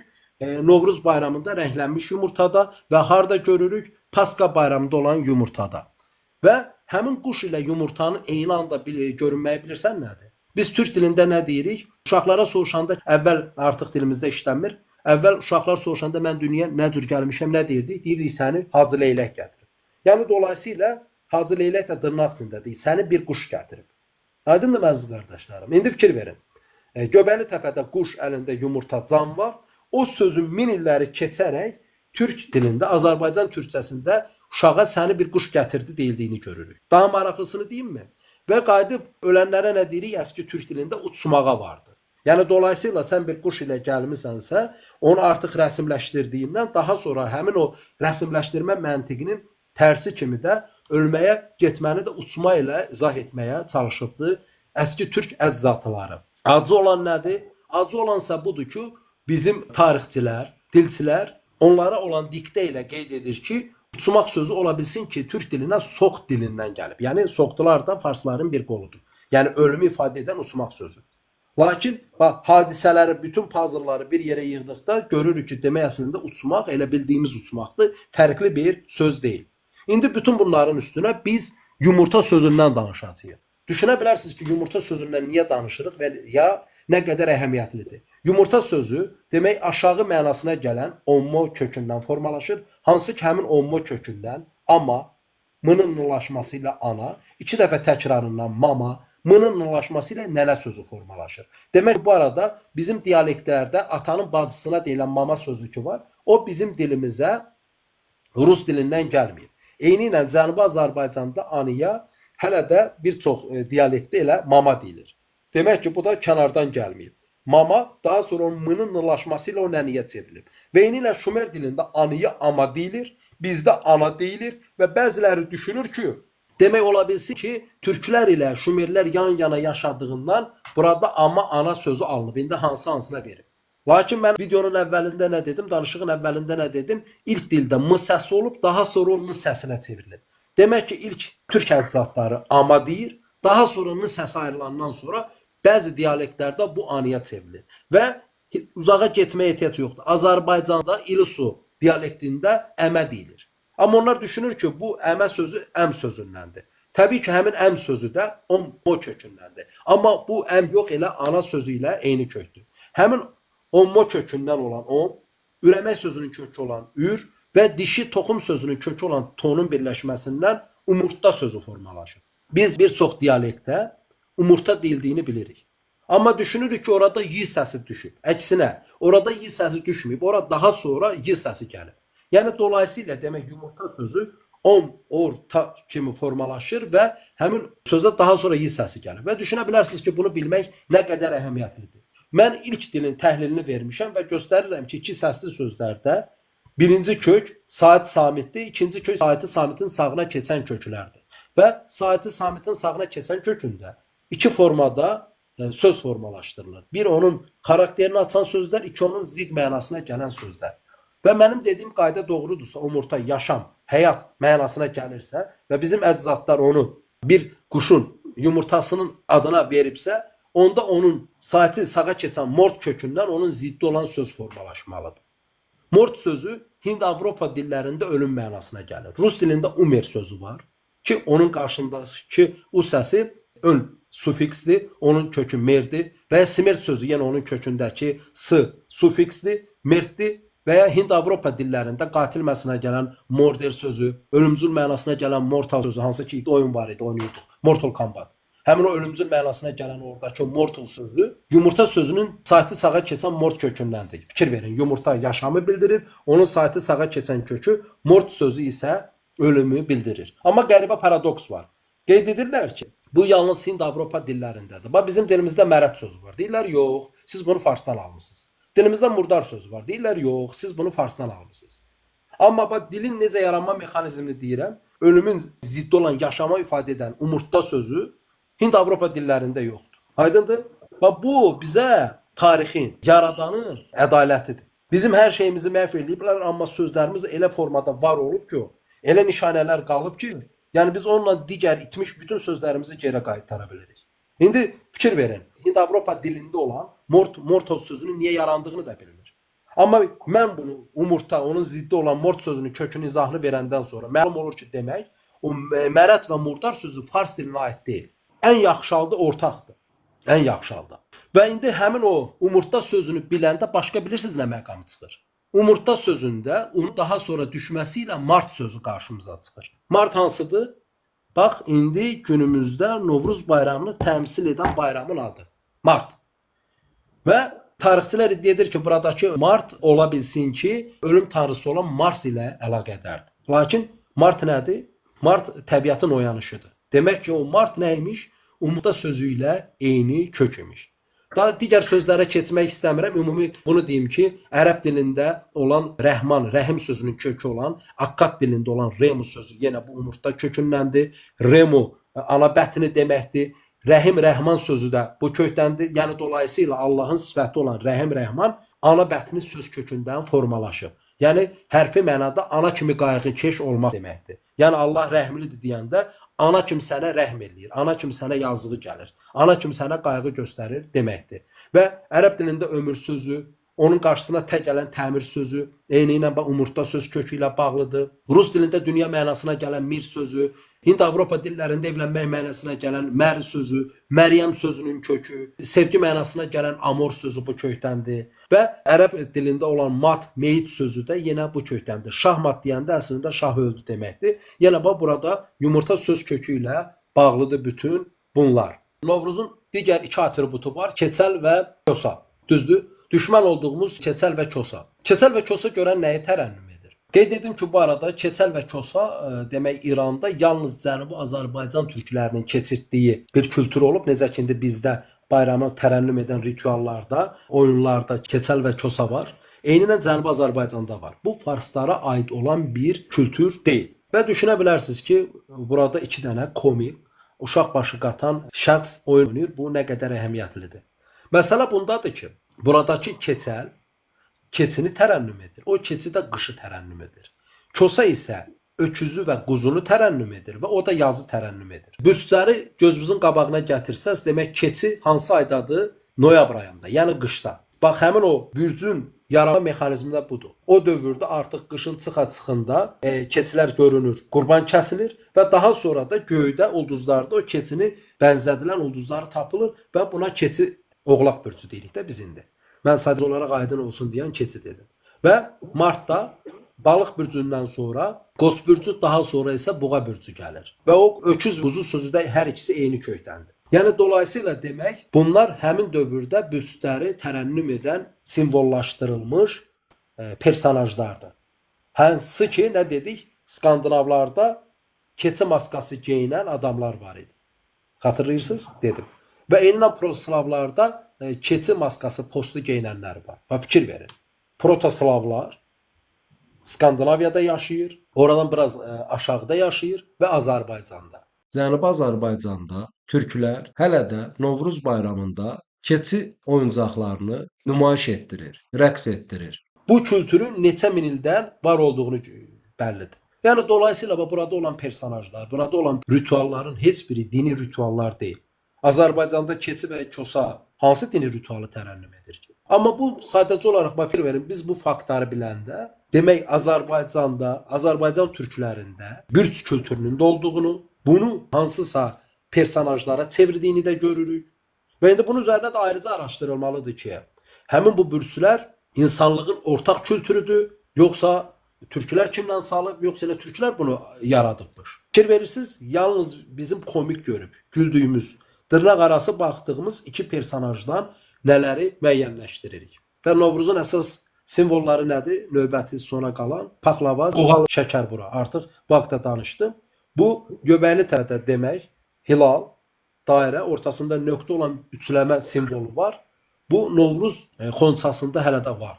Fars bayramıdır Novruz. Farslarda şəkərbura var, Farslarda qoğal var, Farslarda paxlava var. Yoxdur. Və qəribə bundadır ki, bizim saysız hesabsız bu günə qədər olan bu sahə ilə maraqlanan tədqiqatçılar var. Bunlar bunu niyə görməzdən gəlib? Başa düşürsünüz? Yəni biz Farsdan aldığımız bir kültürdürsə, biz bu kültürü bilməmişik. Biz əkinçiliyi bilməmişik. Amma nə etmişik? Durub paxlava bişirmişik. Durub qoğal bişirmişik. Durub şəkərbura bişirmişik. Və bu arada da qeyd edim ki, bu şəkərburanın tərkibi min illərdə fərqli ola bilər. Yəni fikrim aydındır, içində qozun döyməsi ola bilər, olmaya bilər, balla bişirilmiş ola bilər. Burada əsas məsələ nədir? Həmin o kökələrin həmin simvol formasında bişirilməsidir. Lakin bununla bərabər artıq biz onun daha sonraki dönemlərdə də içindəki tərkibin tam fərqli olduğunu görürük. Və bu yalnız Azərbaycan türklərinə məxsus olan bir şeydir. Nə Osmanlısında var, nə Səfəvi Qacarlarında var. Farslarla onlar daha yaxındır, daha çox əlaqədədir. Və Göbəkli Təpədə quş rəsminin üstündə olan bu naxışa diqqət edin. Dəniz dalğasını xatırladan naxış. Və bu naxış bizim Azərbaycan şəkərburasında dəyişmədən qalmışdı. Bu bir təsadüfdür, ya min illərin bizə bir ərməğanıdır, tarixin ədalətidir. Düşünməyə dəyər. Suallarımızdan biri də buydu ki, yaxşı, qədim Romalılar il başına əvvəllər nə ilə başladırdı? Hal-hazırda yanvarda başlayır, düzdür? Lakin demək, İngilis dilində olan, bizim dilimizdə işlətdiyimiz sentyabr sözü Hind-Avropa dillərinə aiddir və september sözündən gəlir və 7 deməkdir. Oktyabr sözü 8, İngilis dilində olan 8 sözündəndir və 8 deməkdir. November İngilis dilində olan 9 sözündəndir, 9 deməkdir. Dekabr sözü də dekta sözündən olub, yəni Hind-Avropa dillərində Latın dilindən 10 deməkdir. Yəni dekabr 10-cu aya düşürsə demək, qədimdə ili nə ilə başladırmışlar? Martdan başladırmışlar. Aydındır? Yəni bu daha sonra Hristiyanlığın qəbulundan sonra müəyyən dəyişikliklər olub. Və bu arada bizə nə deyirlər? Türk dili inkişaf eləməmiş bir dildir. Fikir verirsinizmi? O nəhənglikdə Hind-Avropa mədəniyyəti bayramların adını nə qoyub sadəcə olaraq? 7, 8, 9, 10. Və biz də sentyabr, oktyabr, noyabr, dekabr adını almışıq. Və düşünürük biz geri qalmışıq, onlar da inkişaf edir. Təbii ki, hal-hazırda müəyyən sahələrdə inkişaf edib, olduqca çox inkişaf edib. Bundan danışmıram. Dil kökündən danışıram. Biz onu 7-ci ay, 8-ci ay, 9-cu ay, 10-cu ay desək özümüzə gülərik, amma fikirləşirik onlar nəsə fərqli hansısa sözləri kəşf edib. Məlum olur ki, heç nə kəşf etməyib. Sadəcə olaraq say deyib. 7-ci ay, 8-ci ay, 9-cu ay, 10-cu ay. Və mart ayının artıq yumurta sözündən formalaşdığını dedik. Aprel ayının Nisan sözü ilə eyni olduğunu dedik. May ayının da Rus dilində ala mənasına gələn, Yunanlarda bərəkət tanrıçası mənasına gələn may və bizim umay sözü ilə eyni olduğunu mən dedim. Və beləliklə ümumiləşdirəsi olsaq demək, bizim dilimizdə gün sözü var. O gün sözünün qarşısına biz ərgən sözünü qoyub ərgənəkon sözünü formalaşdırmışıq. Gün sözünün sonuna demək isti işıq sözünün kökünü qoyub günəş sözünü formalaşdırmışıq. Və bu sözün tərsi kimi onq sözü Orta Asiya türklərində sağ mənasına gəlir. Yəni cəhəti bildirən sağ. Demək nədir? Elə isti işıq mənasına gəlir. Demək ki biz baxası olsaq türk dialektlərində mütləq onq, monq sözünün isti mənasına gələn sözünü görə bilərik. Və eyni ilə qor sözü var. Qor sözünün sonuna işıq isti sözünün kökü olan isi gətirib biz qorus sözünün formalaşdığını görürük. Hansısa türk dialektində bu qalıb qalmayıb araşdırılmalıdır. Amma biz Misir tanrılarından sonuncusunun adının Horus olaraq qarşımıza çıxdığını görürük. Və eyni ilə nar sözünü türk dillərində günəş mənasına gəlir, Monqollarda günəş mənasına gəlir. Nar sözünün sonuna işıq isti sözünün kökü olan isi gətirib Novruz sözünü formalaşdırmışıq. Demək ki bu Eni-Qoraz və ya Novruz sözü bizə fars dilindən gəlmir. Fars dilində olsaydı bu Novruz yox, Rez-Nov olaraq deyilməli idi. Və Novruz sözünün tərs kombinasiyası bizim qarşımıza Uranos kimi çıxır. Hansı idi o Uranos? Uranos Yunanlarda ilk günəş tanrısının adı idi. Və həmçinin Uranosdakı Uran sözündə onun düşməsi ilə Ram, Ramada kökü ərəb dilində isti işıq mənasına gəlir. Səməni sözündən danışdım. Səməni sözünün tərsi Nas, Natal, Mat, Umaydı. Səməni sözünün kökü ilə Romada olan Saturnalia bayramının kökü olan, əkinci tanrının adı olan Saturn da həmin səmən söz kökündəki su kökü ilə eynidir. Və bu su kökü bizim qarşımıza Misirdəki tanrıça, yer tanrıçası olan Isis kimi çıxır və Azərbaycan dilində qadınlara xitab olaraq qalan az sözü var. Bu həmin o Isisin davamı olan bir kültürdür. Biz türk dillərində tanrı mənasına gələn Bog sözündən bəy sözünü formalaşdırmışıq və eyni ilə Kut müqəddəs sözündən Qədeş sözünü formalaşdırmışıq və eyni ilə də demək Misirlərdə tanrıça mənasında qalan Isisdən də az sözünü formalaşdırmışıq. Hal-hazırda fikir verin, bizim dilimizdə Qədeş demək ayıb sayılan bir jargon sayılır və qadına az demək ayıb sayılan bir jargon sayılır. Lakin bu vaxtı ilə deyiləndə ən hörmətli qadınlara xanım mənasında deyilən müraciət olduğunu müəyyənləşdirdik. Mənə elə gəlir ki, bütün məsələləri danışdıq. Hər hansısa indi suallar olsa verə bilərsiniz. İndi sizə sualını verəcəm. Ha. Bəli. Tarxan, sən olsa mikrofonu açın, sualınızı vermək üçün bağlı. Salam. Salam. Aleykümselam. Salam Rəşid bəy. Qıta ətrafına almaq üçün. Mənim bir sualım oldu. Bunu Novruzla danışdınız, siz bağlı danışdınız. Demək, siz Novruzun tarixini, yaşın neçənci min ilə ayırırsınız? Novruz bayramı demək Göbəkli Təpədən günümüzə sayanda 2000 ildə üzü günümüzə gəlir. Bax, Göbəkli Təpədə olan damanın Novruz xonasında yaşadığını görürük. Göbəkli Təpədə olan Göbəkli Təpədən qabaq, Göbəkli Təpədən qabaq neçə yaş var idi Novruzun? Bu yəni Göbəkli Təpə qabağı bilə bilmirik, çünki əlimizdə olan faktə əsasən deyirik. Amma tarix kültürün 50 min ildən üzü günümüzə gəldiyini bilirik. Çünki fərqli regionlarda 50 min yaşı olan, 40 min yaşı olan, 30 min yaşı olan ana tarix kültürü bəzən Avropa tədqiqatçıları Venusda deyir. Venusların tapıldığını bilirik. Bunlar nədir? Daha böyük bədənli, kök olan qadın heykəlləridir, təsvirləridir və buna ana tarix deyilir. Lakin ümumi təhlilə baxdıqda görürsən ki, əslində yaranın yeri təmsildən sifətidir. Sadəcə olaraq o dövrdə bunu göstərmək üçün yazı yoxdur. Hansısa rəsmdə heykəldə istifadə olunur və o insan ölçülərindən daha fərqli, daha böyük ölçülərə malik olan qadın təsviri göstərərək yaradanın təbiəti doğuran sətini göstərməyə çalışmışlar. Yəni həmin məntiqdən üzü bu günə biz bunun davanın gəlib Göbəkli Təpədə olduğunu, daha sonra digər bizim deyimiz Kiçay vadisində olan Mesopotomiya dövlətlərində olduğunu görürük. Həmin kişilik təmsil edən ritualların, kültürün bütün uzaq şərqə qədər yayıldığını görürük və bunun yalnız məsələ bundadır. Yalnız Azərbaycan Novruz qonsasında Azərbaycan Novruz bayram rituallarında tanrılara, tanrısalara çevrilədiyini, ifrat varmadan var olduğunu görürük. Və bu arada xatırladım ki, mənim nəsil xalçam var. Mənim rəhmətli anam ona xalçası deyildi. Demək orada bir M hərfə bənzər bu formada elə bil damğa var. Bir də üzü yuxarı baxan M damğana bənzər simvollar var idi. Həmin simvol eynisi ilə Göbəkli Təpə var. Mənim hazır nəsil xalçamın yaşı 100 yaşdan böyükdür. Göbəkli Təpə tapılıbdı, yəni qazılıb ortaya çıxıbdı 1996-cı ildən sonra. Yəni mənim nələrim, əcdadlarım o xalçanı toxuyub nəsildən nəsilə bilərkən həmin damğaların nə mənəyə gəldiyini bilmirdi. Eynilə mənim nənəm də o damğaların məsələn Göbəkli Təpə deyən bir yerin olduğunu, nəinki o nənəm, bütün dünya bilmirdi və elə damğaların olduğunu bilmirdi. Və mənim nənəm həmin xalça da nar rəngində olan bir xalçadır, tünd qırmızı. Ona nar xalçası deyirdi. Soruşan ki, buna niyə nar xalçası deyirsə, deyirdi bilmirəm, sadəcə olaraq nar xalçası, yəni rəngə görə. Bu məlum olur ki, mən müəyyənləşdirdim ki, bu nar xalçası deyəndə bunlar yalnız nar rəngində olduğuna görə yox, baharat rəngidir. Və oradakı həmin o dağlar barmaq formasında aşağı yuxarı davam edir və ortasında günümüz hərfinə bənzər simvollar var. Həmin o xalçanın o həmin hissəsinə isə mənim nənəm pirəvə və ya nar nənə deyirdi. Amma mənasını deyəndə ki, nar nənə və ya pirəvə nədir, onun izahını bilə bilmirdim. Pirəvə, mən bu dil tərimini açandan sonra müəyyənləşdirirəm, demək oradakı damğalar pirəvə deməkmiş və ya nar nənə deməkmiş. Amma o yəni mahiyyəti bilmirdi. Yəni dolayısıyla Göbəkli Təpədə günümüzə gələn bir xalçanın var olduğu bəllidir.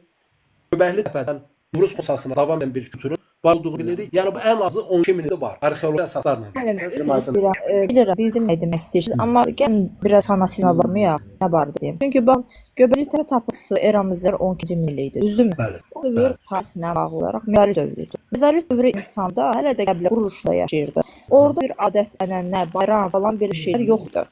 Çünki hələ də bu insanlar hələ oxuma şamanı təzə ixrar eləmişlər. Hələ gör, yəni bunun beyin quruluşu hələ oxuyanı ixra eləməyə qadirdir də, hələ ki. Yəni bu hələ də bir inkişaf eləmiş bir insan səviyyəsində deyil axı. Hələ heyvanı ilk dəfə əhəlləşdirir bu insan. İlk əhəlləşdirilən insan da it olubdu. Və onun əsasında da müəyyənlər, ondan sonra heyvanı əhəlləşdirəndən sonra ibtidai əkinçiliklə maldarlığın əsası qoyulub. Hələ bu əkinçiliklə maldarlıq demək deyil ha. Əsası qoyulub ki, ona oxşar bir şeylərdir. Yəni bu insanın təfəkkürü, belə bir təfəkkürlü insan nə bilir Novruz nədir, nə bilir adət ənənə nədir. Bu, yəni biraz fanatizmə varmıyor. Düzdür, o damğalar ola bilər. Xahiş edirəm, fikrinizi bitirin, cavabını verin. Bu fanatizm yəni, deyil. Amma bu o demək deyil ki, Novruzu biz 12 min il əvvələ gedib çıxardaq. Axı bu, yəni bu hələ bu insan qəbilə quruluşunda yaşayır. Qəbilə quruluşunda hansı xahiş edirəm, bayram? eyni şeyləri təkrarlamayaq da, bitirək. Konkret sualımı ver, konkret cavabını ver. Buyurun. Aha, dediyiniz budur ki, həmin dövrdə insanların beyin forması, düşüncə forması indiki kimi deyildi. Tayfalar formasında idi. O və digər buna bənzər şeylər kəşf etməmişdi. Və ona görə də bu Novruzu tərənnüm edə bilməz. Düzdür?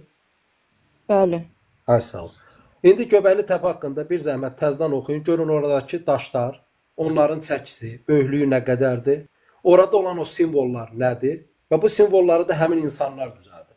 Mən insanların beyninin həmin dövrdəki insanla indiki insanın fərqli beynə, fərqli düşüncəyə malik olduğunu düşünmürəm. Sadəcə olaraq bir söz var, deyir coğrafiya qədərdir. Yəni sən hansı coğrafiyada, hansı imkanlarla yaşayırsansa, o insan o imkanlarla məcburdur yaşasın. Yəni bugün biz şəhərdə bu texnologiyalarla yaşadığımıza görə özümüzü üstün insan saya bilərik. Gedək bir adıya düşək. Təbii ki, həmin o ibtidai dövrdə yaşayan insan kimi yaşamağa məcburuq. Çünki əlimizdə olan 1000 illərdə üst-üstə inkişaf elədib gətirdiyimiz mədəniyyət, kültür, texnologiya olmayacaq. Bu isə bizim ağılsız olmağımız demək deyil. Sadəcə olaraq insan əlindəki imkanlardan istifadə edərək nələrsə düzəlir. Və biz Göbəkli Təpəyə baxdıqda, xanım, mən Göbəkli Təpə ilə bağlı ayrıca bir söyləşi danışmışam, YouTube-da var. Mən dilin təhlilini verən bir kitab yazmışam, xanım. Dilin kökəni. Dillər necə yaranıbın tam təhlilini verirəm və göstərirəm ki, bu dil təsadüfən yaranmış bir dil deyil. Və insanların da beyni əvvəllər daha ağılsızdır, daha sonra beyin inkişaf eləmir. İnsan əlində olan informasiya az olduğundan daha az nələrsə yarada bilib, o informasiyanı artıra getdikdə daha fərqli nələrsə yaradıb. Və bəzən həmin o kültür məhv olduqdan sonra yenidən qaranlıq dönəmə düşüb. Məsəl üçün Yunan şəhər kültürünə baxın, Roma imperiyasının kültürünə baxın, daha sonra ondan sonra Avropanın bir qaranlıq dönəmə düşməyinə baxın. Yəni bu nə deməkdir? Əlində olan bacarıqlar, yaratdığı texnologiya və biliklər hansısa formada məhv olur, o şəhər basqına məruz qalır və axır. Buna görə o məcbur olur ki, yenidən o əlində olanları var edərək inkişaf eləsin. Yəni dolayısıyla mən insanların eyni ağılda olduğunu, sadəcə olaraq həmin eyni ağılda olmağı ilə bərabər o hansı informasiyaları bilir, hansı alətləri varsa buna uyğun nələrisə düzəldir. Və artıq deyirəm xanım, 50 min ildən, 40 min ildən üzü günümüzdə ana tarixçə kültürü var. Dilin təhlili ilə bağlı 4 saatlıq video çəkmişəm. Və orada da bir Quran, Tövrat, İncil, arxeoloji qazıntıları yan-yana qoyub tədqiqatçılar nə deyir, ilahiyyatçılar nə deyir və əslində onların da hamısının səhv deyib fərqli bir yanaşmanın da olduğunu demişəm. Yəni bu fanatizm deyil. Mənim arxamda kimsə yoxdur, kimsə məni maliyyələşdirmir, kimsə nəsə vermir. Aydındır xanım. Tamam. Başqa mənada demirəm. Bax xəstəyəm, boğazım tutula-tutula çıxıb bunu burada danışıram. Yəni bu fanatizm deyil. Yəni mənə kimsə nəsə vermir ki, mən fanatizmlə məşğul olum. Fanatizm o vaxt olur ki, mənim dediyim faktları araşdırıb, araşdırmayanda fanatizmdir. Mənim dediyim bütün bu faktlar ki var. Bunu da sonra növbəti dəfə videosu və videonun da belə tam hazırlanmış formada danışdıqlarımız şəkilləri və laxırla da qoyacağam. İnternet dövrüdür. Hər şey istənilən informasiya əl çatandır. Götürün, araşdırın və ondan sonra görsəz ki, doğrudan da mən hansısa nəyisə fanatizmlə uyğun olaraq Türkün adına çıxmaq istəmişəm, nəyinsə adına çıxmaq istəmişəm, onda deyil. Və mən artıq qeyd etdim ki, bütün bu kültür böyük coğrafiyaya yayılıb. Burada Hind-Avropa xalqlarında da bu qalıb, ərəblərdə də qalıb, Misirdə də qalıb, türklərdə də qalıb. Amma yalnız fərqi nədir? Daha sonra Azərbaycan türkləri bunu tanrı və tanrıçalara çevirməyib. Siz deyirsiniz ki, insanların beyni inkişaf eləməyib. Şumerlərdən danışırıq, 5000-6000 il bundan əvvəldir. Göbəkli Təpədən danışırıq, 12000 il bundan əvvəl onu yaradıbdır. Allah'ın olsun bu dəqiqə Bakıda olan, istənilən mənəm deyən hər kəsi yıxsınlar.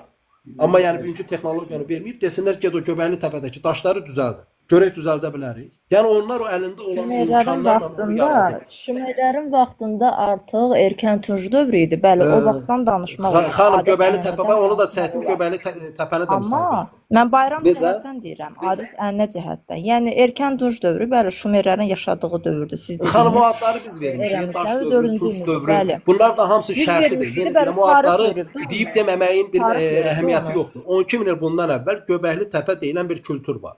Özü də bir dənə deyil. Onun bölündə Karahan Təpəsi var, kültür olaraq. Çatalhöyük kültürü var. Və bunlar hamısı 10.000 il, 11.000 il, 7500 il olaraq davamı olaraq gələn bir kültürdür. Bir dəqiqə, Rəşid bəy. Xanım, siz Novruz bayramının hardan gəldiyini düşünürsünüz? Mən sizə demirəm, Novruz bayramı hardan gəlir. Mən o bilirəm ki, türklərin bayramıdır. Şumer dövründən bəli gələ bilər.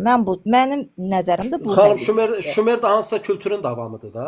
Yenə deyirəm, rəsmləri qoyacam. Bütün qədim kültürlərdə Tanrı və tanrıça kültürü var. O tanrı günəşi təmsil edir, tanrıça yeri təmsil edir. Bax, deyirsiniz səhərdən baş sayırsınız daş dövrü, nə bilim tunç dövrü. İndiyə qədər bunların kim konkret olaraq və yazıb ki, burada olan tanrı və tanrıça biri yeri təmsil edir, biri günəşi. Biz tarixi düz oxumamışıq. Düz təhlil verilməyibdir. Məsələ budur ki, bunlar hər biri yeri təmsil edir, biri günəşi təmsil edir. Dolayısıyla yer qadındır, günəş kişi olaraq təmsil olunubdur. Və necə ki Quranda, necə ki İslamda Allahın adları var. Həmin o adların içində Tanrının yaradan sifəti var, qəzəblənən sifəti var, cəza edən sifəti var və laxır və laxır. Və eyninlə qədimdə də insanlar yaradanı fərqli sifətlərdə tanıyır və təfəkkürünə uyğun da fərqli sifətləri bildikcə həmin o sifətləri də Tanrı sifəti kimi rəsmləşdirib, heykəlləşdiribdir. Və yenə deyirəm, 12 min il bundan əvvəl yaratmamışam ki, deyirəm ki, bax xanım, 12 min il bundan əvvəl Göbəkli Təpə var. Yəqin bilirsiniz də. Yəni boyutlarını bilirsiniz, ölçüsünü bilirsiniz, üstündəki simvolları bilirsiniz. İnşallah bu video yüklənəndə o videoya baxarsınız. Mən orada həmin o xalçanı qoyacağam. Həmin o xalçada olan simvollara baxarsınız və Göbəkli Təpədə olan həmin simvollara baxarsınız. Yenə deyirəm, Göbəkli Təpə 1996-cı ildən başlayıb qazılmağa, düzdür? Mənim xalçamın yaşı 100 yaşdan yuxarıdır və o nəsil xalçasıdır. O yəni ondan əvvəl o belə deyim də toxuna verilibdir. Mənim əlimdə olan xalçanın yaşı 100-dən yuxarıdır. Və mənim o xalçada olan Göbəkli Təpənin üstündə olan simvollar olanda nə mənim nənəm, nə mənim babam, nə bütün dünyada kimə göstərsəydin o xalçanı, oradakı simvolların nə olduğunu bilə bilməzdi. Və həmin oradakı simvollarla Göbəkli Təpədəki olan simvollar eynidir. Elm camiyyəsində, akademiya camiyyəsində nədir? Faktları qoyursan və bunun üzərinə də kimlərsə daha yaxşı arqument qoya bilirsə qoysun. Mənim o xalçada olan simvollarla Göbəkli Təpənin üstündəki simvollar təsadüfən varsa, izahını verə bilsin. Və ya Göbəkli Təpənin üstündə yenə deyirəm, ay formasında simvol, onun üstündə günəş formasında simvol və ortasında nöqtə olan simvol var. Hakasiyada bu simvol var. Və bu simvol bütün regiona yayılmış formadadır. Misirdə var, Çində var, Tacdarda var. Və bu simvol yenə deyirəm bizim Novruz xonçasında şirin olaraq qalıb. Tarixdən yəni baxıram ki, maşallah bilirsiniz. Tarixdə həmin o faktları deyən, istənilən tarixçi deyib, gedib o qədimdəki dövrə gedib, oradakılarla danışmayıb ki. Əlindəki faktları qoyub bunun üzərinə fikir deyib ki, bu mənə elə gəlir ki, bu faktlara görə belə oxunmalıdır. Düzdür? Mən də eyni ilə həmin faktları qoyub, deyirəm ki, zəhmət çəkin, ey dünya insanlar. Faktları təzdən oxuyun, səhv oxumusunuz. Deyilir ki, Novruz sözü Novruzdan olub, fars dilində gəlib. Mən də deyirəm ki, bu fars dilində gəlmək, bunu heç mən demirəm, məndən qabaq o dəfələrlə deyirəm. Novruz sözü fars dilində gəlsə, Ruzenov kimi deyilməlidir. Və mən bunun üstünə, sadəcə olaraq, bunun üstünə dediyim digər dil təhlil olan hissəsi mənimdir. Qayıdıb deyirəm ki, bizim dilimizdən Novruz kimi yazılma qaydası nə vaxt müəyyənləşdirilir? Bilirsiniz də, yəni 1926-cı ildə türkoloji qurultay keçirilir. Orada iştirak edən bütün türkoloqları Sovet imperiyası məhv edilir və ondan sonra bizim bildiyimiz günümüz Azərbaycan dili qrammatikası yazılır. Əvvəlcə latınca yazılır, sonra kirilcə yazılır. O kiril hərflərinin bəziləri Rus kiril əlifbasına uyğun idi. Daha sonra sonuncu versiya keçirilir və laxır. Yəni orada qəbul olunmuş olsaydı ki, biz Novruz yox, Novruz yazsaq, bir nə cür yazacaqdıq? Novruz kimi. Bu ya Novruz kimi yazılıb, qərəzli formada Novruz kimi yazdırılıb ki, daha sonra da iddia olunsun ki, bu fars sözüdür.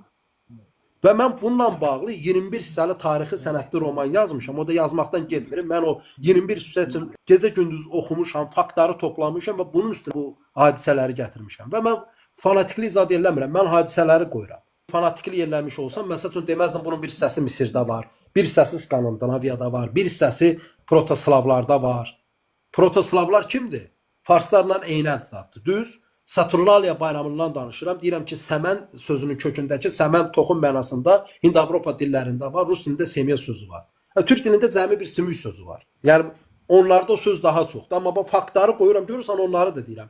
Çünki bu tarix müştərək tarixdir. Amma burada kimsə daha aparıcı olub, kimsə bu tarixi daha yaxşı yaşadıb, digərləri isə bu tarixi fərqli formada pozub. Yəni mən burada kimisə silmək, kimisə qərəzli olmaq mənasında demirəm ki, bu tarix insanlığın tarixidir. Yəni mən burada fanatizmlə məşğul deyiləm, xanımım, yenə deyirəm, bundan mənim bir qəpik xeyrim yoxdur. Nə mənada deyirəm? Yəni deyirəm ki, o dövrün insanlarında bayram haqq hesabı ola bilməzdi. Mən də Ne- deyirəm Göbəkli çox təpəyə özü də ola baxın. Siz də bir bilərdi. zəhmət baxın görün o Çox Göbəkli özü də təpəni ola bilər, amma necə ki- düzəltdi? Mən düzəltməmişəm ki. Yo, Baxın, mən görün. onu demirəm.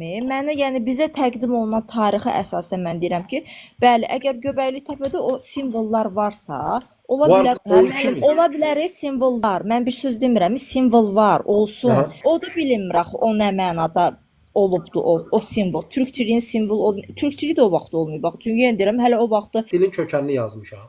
Bu dilin sırası ilə necə formalaşdığını göstərmişəm.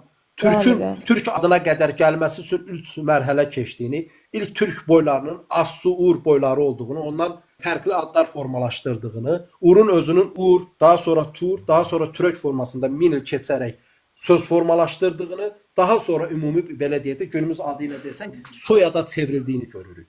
Məsələ budur ki, biz burada o Türkün sırf hansı Türkə çevrildiyi mərhələsindən deyil. Tarix nədir? Bir başlanğıcı var, bir kökü var. Bir də o davam edir və günümüzdə gəlib Türkə çevrilir. Və amma məsələ nədir? O Göbəkli təpədə olan kültürün biz gəlib Azərbaycan Novruz xonçasında eyni ilə qaldığını görürük. Özü fərqli qalmır, eyni formada qalır. Və bəli. mən bundan danışıram. Türk var. Dövr olub Saklar kimi çağırılıb. Dövr olub Hun kimi çağırılıb. Dövr olub Kəngər kimi çağırılıb və fərqli coğrafiyaya görə fərqli çağırılıb. Böyük coğrafiyaya yayılmış bir xalq olduğundan onlar fərqli dövrlərdə, fərqli qonşulara görə də fərqli çağırılıb. Və ya hansı boy digər boyları özünə tabe edibsə, həmin boyun adından çağırılıb. Bax Türkün əcdadlarının Assur boylarında nə cür yaranması ilə bağlı söyləşi danışmışam. 2 saata yaxındır. Tamam. Göbəkli təpə ilə bağlı araşdırıb görəcəksiniz, orada fərqli topluluqlar var. Məsələ nədir?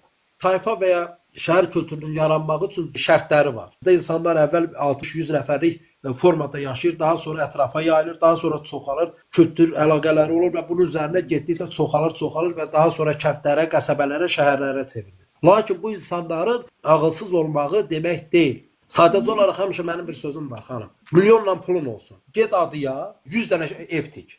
Amma tək sənsən, sonra kənd sayıla bilər. Tək yaşayırsansa, yəni saya görə o artıq şəhər olmur. Kənd olmaq üçün azı bir 100 nəfər, 200 nəfər olmalısan ki, kənd yaransın. Qəsəbə yaranmaq üçün 5000, 10000 adam olmalıdır. Yəni bu sayla bağlı olan şeydir. Yəni qədimdə də tayfa ilə yaşama məsələsi, coğrafiyanın böyük olması və insanların da ovcu, yığıcı olduğu dövrlərdə 50-100 nəfərlik komandalar formasında yaşayırdı ki, buna uyğun yerini dəyişə bilsin, hərəkət edə bilsin. Və bir də məlum olur ki, Göbəkli təpənin ətrafında oturaq həyata keçirən tayfalar var. Oturaq həyata keçir, əkinçiliyə başlayır, heyvandarlığa başlayır və bunun üzərinə həmin o heyvandarlığın rentabelliyi, əkinçiliyin rentabelliyi daha çox qida verdiyindən onlar sayını daha da çoxaldır.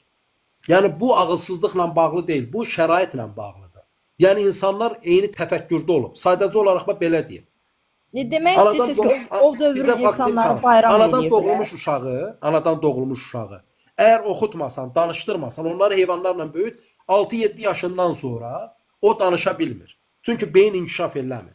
Və eyni beyindəki insan, təbii ki, genetik olaraq müəyyən fərqlər var da, biri nəyəsə qarşı daha istedadlıdır və l-axır. Amma eyni insanı yaxşı təhsil verərsən, savadlı olar, təhsil verməzsən, savadsız olar. O dövrdəki insanlar da əlində olan imkanlar, biliklərlə daha az savadlı idi məsəl üçün. Amma beyni bizimkindən fərqli idi, beyin inkişaf eləmir məsələsi deyil. İnsanın homo sapiens olduğu dövr, ondan əvvəl nə cürdə o da ayrıca təhlil oluna bilər. Bizim beynimizlə eynidir artıq. Dil formalaşdırıb. Və həmin o dili də yenə deyirəm, mən nöqtə vergül yazmışam bütün təhlili üzrə.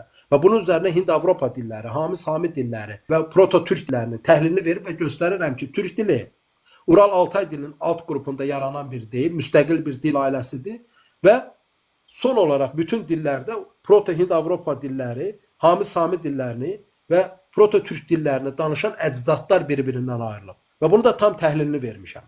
Bütün sözlər üzrə.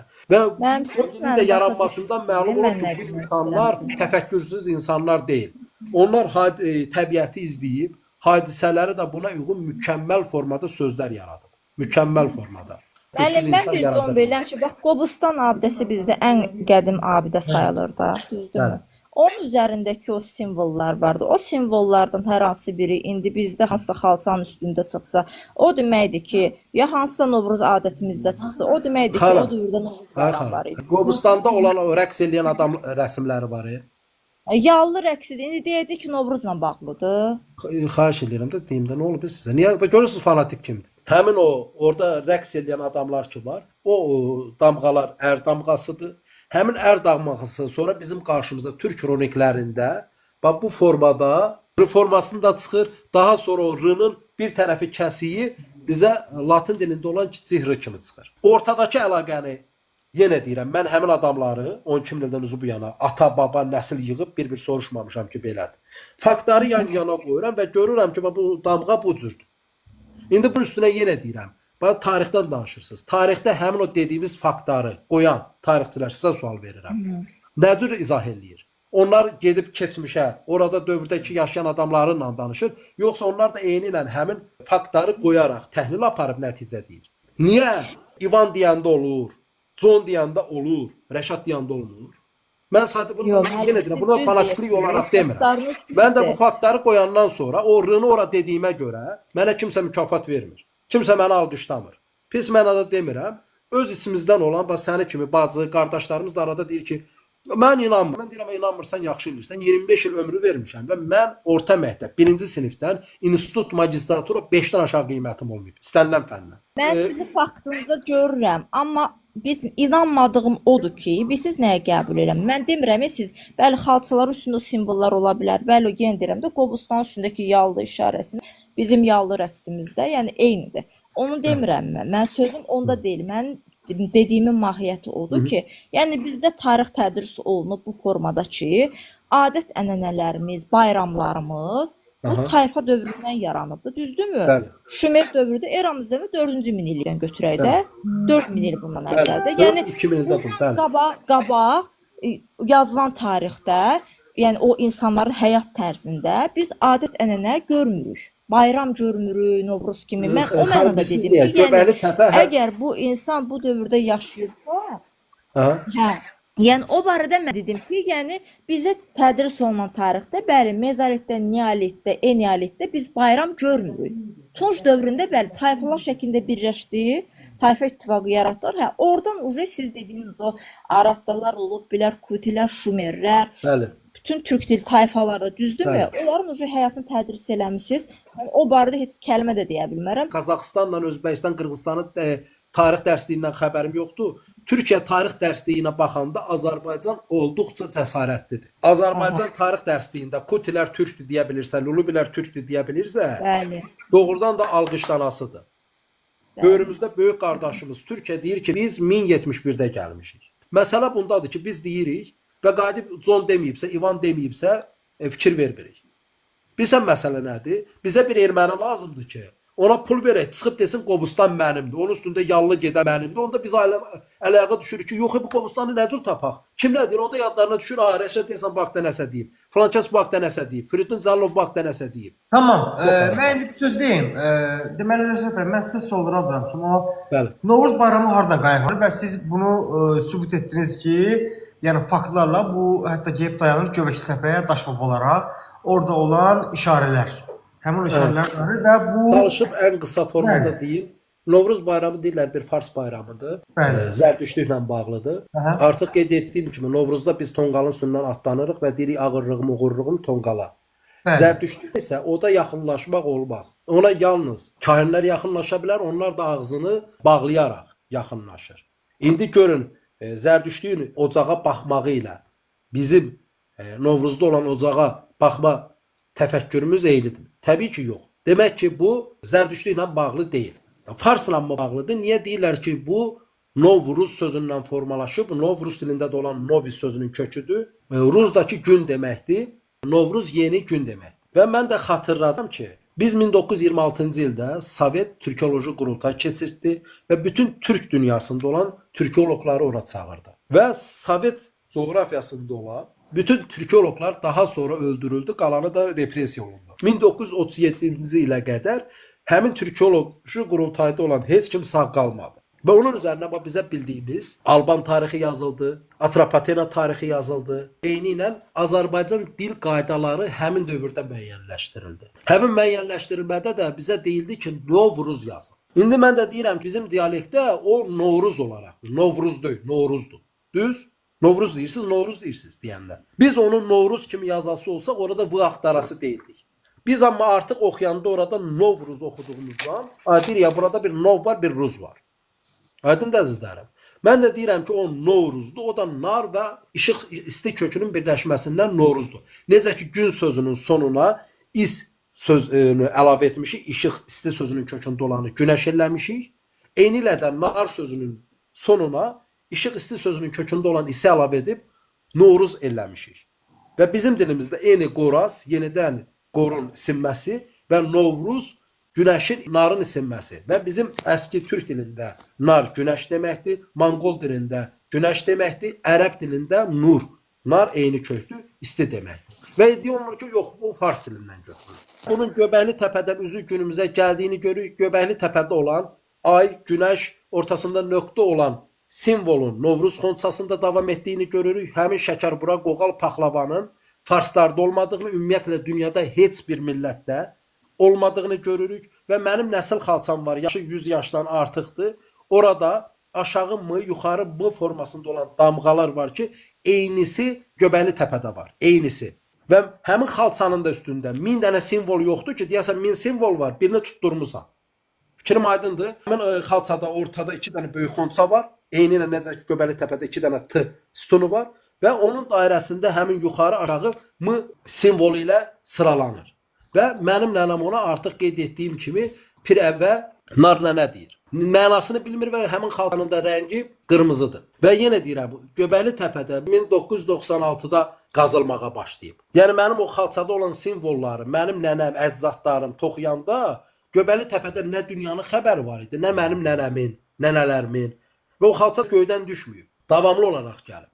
Bir də Rəşad bəy, Nardoğan bayramı haqqında qısa bir şəkildə zəhmət olmasa. Nardoğan demək, nar artıq qeyd etdiyim kimi türk dilində günəş mənasına gəlir, isti mənasına gəlir. Nardoğan günəşin doğmasıdır. Dekabrın 21-25-də ən uzun gecə bitir. Ondan sonra xalq günəşin doğmağını ifadə edən bir bayram keçirir. Və biz Ruslarda olan yolka ağacını görürük. Həmin yolka yol ək sözündən olub. Yel indi də işlədirik, küləyin sinonim olan sözdür. Qədim türk dilində çoğun, qış mənasında da işlənib. Həmin yel sözünü biz Skandinaviyada yel bayramı, yul bayramı olaraq, yul tonqalı olaraq qarşımıza çıxdığını görürük. Və səməni sözü su ama sözündən formalaşıb. Su ama sözündən həm şam sözü var, həm səməni. Şam nədir? Yaşıl ağacdır. Düzəltdiyimiz buğdaya da səməni deyirik. Aydındırmı? Lakin daha sonra Sibir alaya gedən türklər burada səməni düzəldə bilmədiyinə görə və oradakı iqlim onları əkinçiliklə məşğul olmadığına görə onlar burada yelək ağacı və ya küknar ağacı və ya şam deyib, yaşıl ağaca. Və yələkin izahını verdik, şam sözünün izahını verdik və bir də biz dilimizdə göyərti dediyimiz söz var yaşıllıq mənasında, yaşıl bitkilər mənasında. Köknar, güknar sözündən küknar ağacını eyni adla dediyini görürük. Yəni biz necə ki Novruzda xonça bəzirik, orada isə demək şam, yolka, küknar ağacı bəzənməsi hadisəsi bizim qarşımıza çıxır. Çox təəssüf ki, bizim tədqiqatçılar, tarixçilər deyir ki, ola bilsin ki, türklər Novruzu Səlcuqlu ilə tanıyıb, kimlər vasitəsilə Səlcuqlular gəlib Farsıdan tanıyıb. Lakin bu bayram martın 21-də keçirilir və səməni qoyuruq. Yenə artıq məcburan bir daha təkrar edirəm. Şəkərbura, qoğal, paxlava qoyuruq. Bu ritual heç bir xalqda yoxdur. Bu Farsda olmalıdır ki, biz bunu bundan alaq. Düzdür? Farsda keçənlə kosa anlayışı yoxdur. Keçən artıq dedim, keçini tərənnüm edir və keçid də oğlaq bürcünü tərənnüm edir. Qoç və buğa bürcünü tərənnüm edir. Yəni yazı tərənnüm edir. Bu Farslarda yoxdur. Demək ki, biz bunu formalaşdırmışıq və biz bunu Sibir Altayı yaşamış olsaq, əkinçiliklə məşğul deyiliksə, bunu formalaşdıra bilərik? Yox. Demək biz burada bunu formalaşdırmışıq. Və dolayısıyla demək türklər bir Nardoğan bayramı keçirib dekabrın 21-25-də, bir də martın 21-də Naruz, yəni Qoraz bayramı keçirib. Daha sonra bunu 1926-cı ildə qərəzli formada Novruz olaraq bizim dil qrammatikamıza əlavə ediblər və biz oxuyanda orada iki söz axtarırıq. Nov və Rus. Əslində isə biz bunu elə dilimizdə Novruz deyirik. Düzdür? Bəli. Dediyimiz kimi də yazası olsaq orada v yoxdur. Bizim boynumuza qoyurlar, yox, bu Farsdan gəlmədi. Yox, sən bunu Farsdan almısan. Farsda bunu deyəsi olsa Ruzaya nov deməlidir. Keçən dəfə də bir sual vermişdim. Türk dünyası İslam adı altında birləşməlidir. Belə bir sual vermişdim mən sizə. Bəli. Mənə bir çox dost yazdı ki, siz sual vermişdiniz ki, Türk dünyası İslam adı altında mı birləşsin? Mən dedim hansı İslam? Və bu formada bir 5 dəqiqəlik danışığım var idi. Bəzi dostlar da təzədən görürəm ki, hansısa formada onu küs eləyir. Məsələ bundadır ki, yenə deyirəm, bizim əlimizdə nə bir Turan birliyi yoxdur, nə İslam birliyi yoxdur. Sən deyirsən ki, biz Türk dünyasını birləşdirə bilərikmi? Biz hamımız düşünürük, görən nə vaxtsa bunu görə bilərik. Yəni olmayan bir hal-hazırda utopiyadır, düzdür? Və biz fikirləşirik ki, biz türklər olaraq bunu görən hansısa formada birləşdirə bilərikmi? Və üstünə də bir də deyirsiniz, bunu İslam adı altında birləşdirmək olarmı? Burada mən İslama düşmən deyiləm. Mən İslam dininə inanan bir Azərbaycan türk vətəndaşıyam. Amma məsələ budur ki, biz İslam birliyini qura bilmişik. Yəni o digər dediklərimi təkrarlamaq istəmirəm. Sadə sual budur. Biz İslam birliyini qura bilmişik. İslamın içində fərqli çoxlu məzhəblər var. Şiə məzhəbləri var, sünni məzhəbləri var, təriqətlər var. Və o din adı altında min hoqqadan çıxan birliklər var. Bəli. İslama aid deyil, istənilən dində belədir. Amma biz vahid bir İslam kültürü, mədəniyyəti 14 əsrdə yaratmış ola bilmiş olsaydıq, deyərdim ki, get İslam birliyi altında birləş. Osmanlı 1-ci Dünya müharibəsində xəlifə Cihad Əkbər əmri vermişdi. Azərbaycandan belə ora köməyə gedənlər də oldu. Özbəkistandan gedənlər oldu. Nəm Hindistandan pul yardım olundu. Amma ərəblərin bir hissəsi Osmanlı ilə bir yerdə vuruşdu.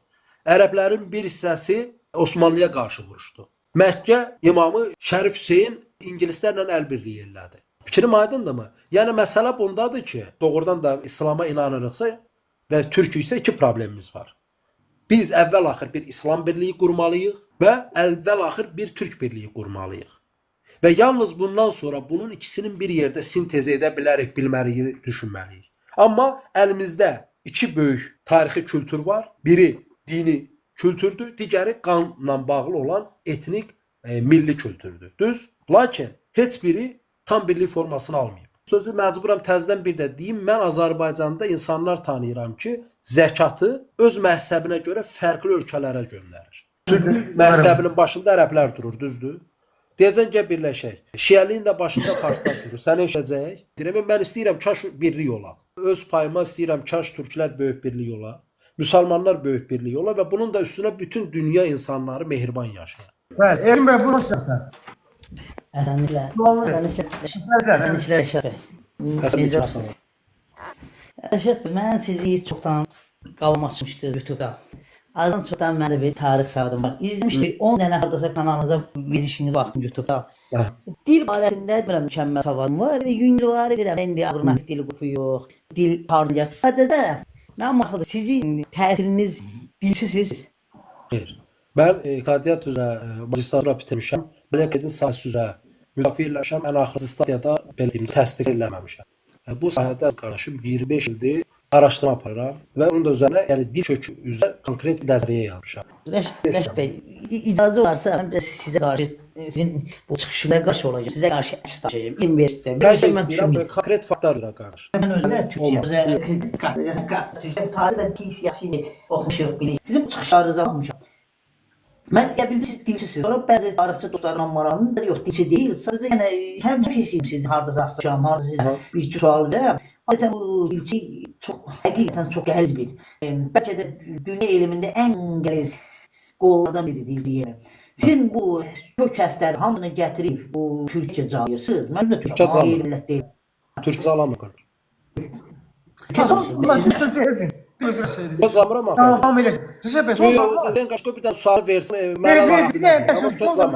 o zamanlar bu deistlər ki, ümumiyyətlə son çox yaddaşlar, hər şey Türkçə bağlıqdan. Bir növ deyilən məsələdir. Bu yaxınlarında deistdir. O da fanatik növbətdə danışır. Bu Elgün bəy.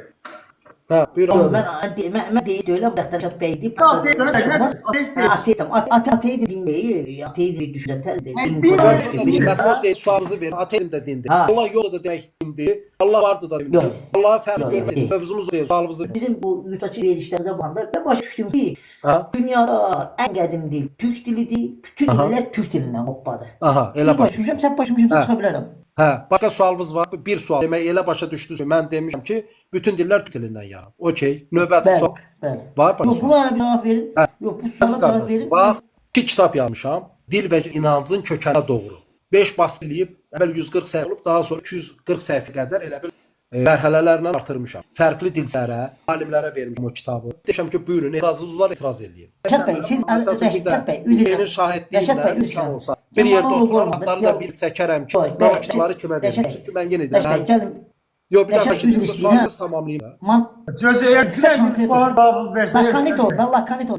Çərçivələrə çıxmayaq, çərçivələrdən çıx, lakanit Çünki ol. mən kanip olsun deyə Uzanacaq. nə tür danışım yaxşı. Yox, mən bir də deyirsiz, mən də sözüm Azərbaycanda şəxsən dil alimləri heç birinin %100 bilirəm, çoxunu tanıyıram. İris bəydən tutmuş, Firdun ağa oğlusundan tutmuş, başqalarından Firdun ağa tanıyıram. oğlu Zəfər Dənəşət Tarihi tanıyırsan yoxsa yox?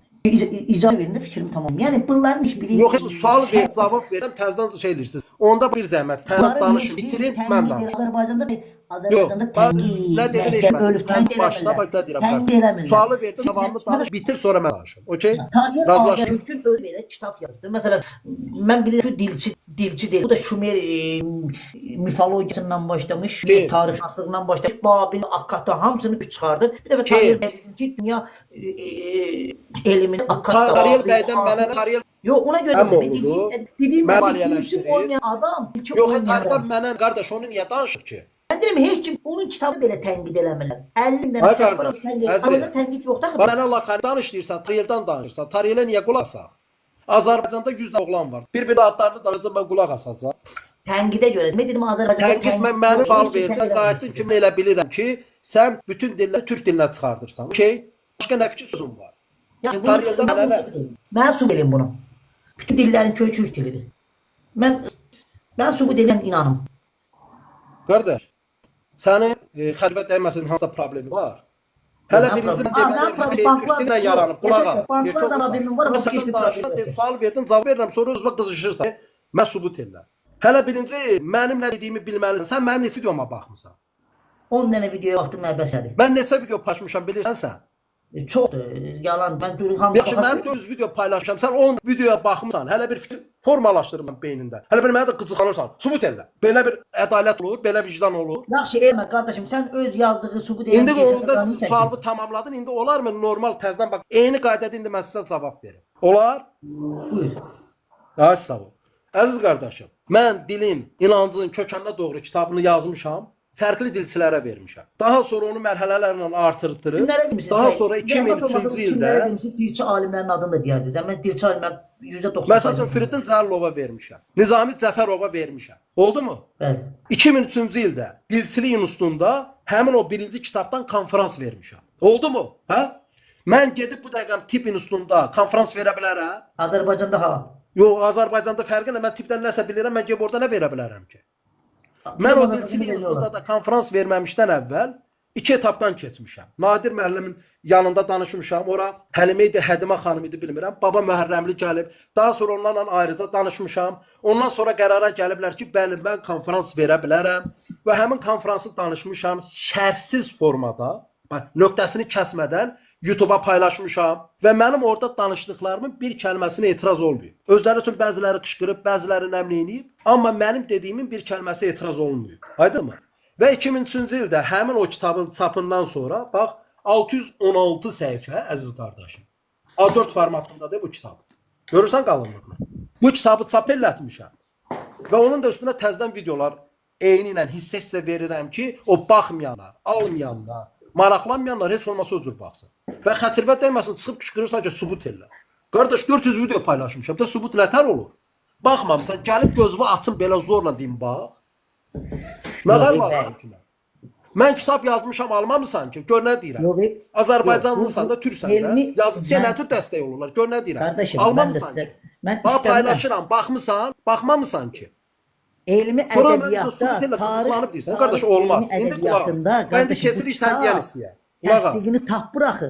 Ay qardaş, qulaq as. Yekə adamsan, sən mənim danışdığımı bilmirsən, deyirsən təsdiqini tapmır. Adamda vicdan yaxşı şeydir. Niyə Sən qışqırırsan? mənim dediyimi bilmirsən, nətər deyirsən təsdiqini tapmır. Niyə qışqırırsan? Çünki deyirsən təsdiqini tapmır. Özün deyirsən sən qulaq asmamışam. Qulaq asmadığın şey nə cür deyə bilərsən təsdiqini tapmır. Ədalətsizlikdir axı. Sual vermirsən, sualıma cavab verin. Amma araya girdin, Tariyeldən danışdın, dedi qardaş, danış, bitir, sonra cavab verim, sonra nəysən danış. Və bu kitabda da göstərirəm ki, qardaş, ilk dil 9 baza samit səs, 4 baza sait səsdən yaranıb və bütün dillər bu dillərdən yaranıb. 2 səsli sözlərdən. Sait samit, saiti samitin sağına keçən 9 baza samit səs, 4 baza sait səs üzrə. Mənim 1 saat danışdığım video 10 gün montaj olunur. Subut olunsun deyə. Səni kimi əziz bildiyim, doğma bildiyim türk dilini bilən, Azərbaycan dilini bilənlər baxıb başa düşsün deyə. Amma mənə subut elə deyə bilməz, çünki onu deməyimizdən əvvəl o vicdanla birinci baxmalıdır, görsün mən nə danışıram. Və burada da göstərirəm ki, bu dillərdən bütün dünya dilləri ayrılıb və mən bildiyim dillər üzrə türk dilini yaxşı bilirəm, rus dilini yaxşı bilirəm, ingilis dilini yaxşı bilirəm, ərəb dilini qrammatik olaraq yox, sözlər olaraq xeyli hissəsini bilirəm, lazım olan hissəni araşdıra bilirəm. Fars dilində xeyli sözlər bilirəm, lazım olanını müəyyən dostlardan soruşa bilirəm. Mənbələrcə müəyyən şumer sözlərini bilirəm və bunun üzərinə təhlil aparmışam. Və göstərirəm ki, 2-2 səsli söz birləşib 3-4 səsli söz yuvası formalaşdırır və bu söz yuvası feillərinə görə, isimlərinə görə, şəxs əvəzliyinə görə, saylarına görə Hind-Avropa dilləri, Hami-Sami dilləri və türk dili olduqca eynidir. Və bu təhlillərdən sonra da deyirəm ki, türk dili bu səbəbdən Ural-Altay dilinin alt qrupunu yaratmış bir dil ola bilməz. Qulaq asma, yenə sözümü kəsirsən. Ben yenə sözümü kəsirsən. Avronativ dildən Qardaş, sözümü kəsirsən. eyni ola bilməz. Siz Ay öz-özünə niyə danışırsan, sözümü niyə kəsirsən? Mikrofonu bağladım. dialektik dil nətər eyni olur? Ha qardaşım, uşaq ver. Mən sözümü danışıb tutarım, sən mənim danışdığımı tamamlamağa qoydun, nədir sübut edirəm mən sənə? Gör. Mən sənə hörmət edib danışıram, mən səni kimsinə heç danışmaya bilərəm. Sən məndən elə danışırsan ki, elə bil sən mənim müdürümsən, mənə pul verib işlətmirsən, indi sən hanı mənim işim? Və qayıdıb deyirəm ki, ona görə türk dili müstəqil dildir. Və mənə sual verirsən, indi sualımı ver.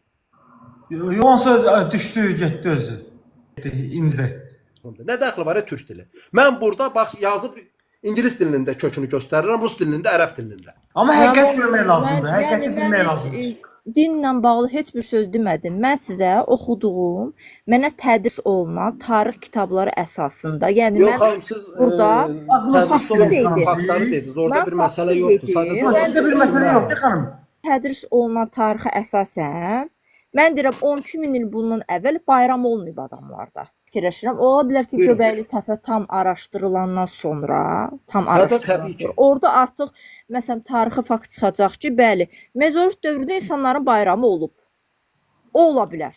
Araşdırdıqdan sonra o həqiqətdə ortalığa çıxa bilər. Mən nə deyə bilərəm ki? Yəni indiki dövrə kimi bizə bunu tədris edirlər. İndi bir 10 ildən sonra başqa bir tarix yazılacaq. söhbət Onu- Sizə bir söz sual verin də xanım. İndi kimi sizə bu tədris edilibsə, sizə sual verirəm. Bu tədris edildiyiniz düzdürmü yoxsa səhvdirmi? Düz ola bilər, yoxsa səhv ola Əgər bilər? bunu yəni bir adam yazmayıb axı, 10 adam yazıb. Yəni yenə də deyirəm, bax Göbəkli Təpə çıxana kimi bu tarix düz sayılır.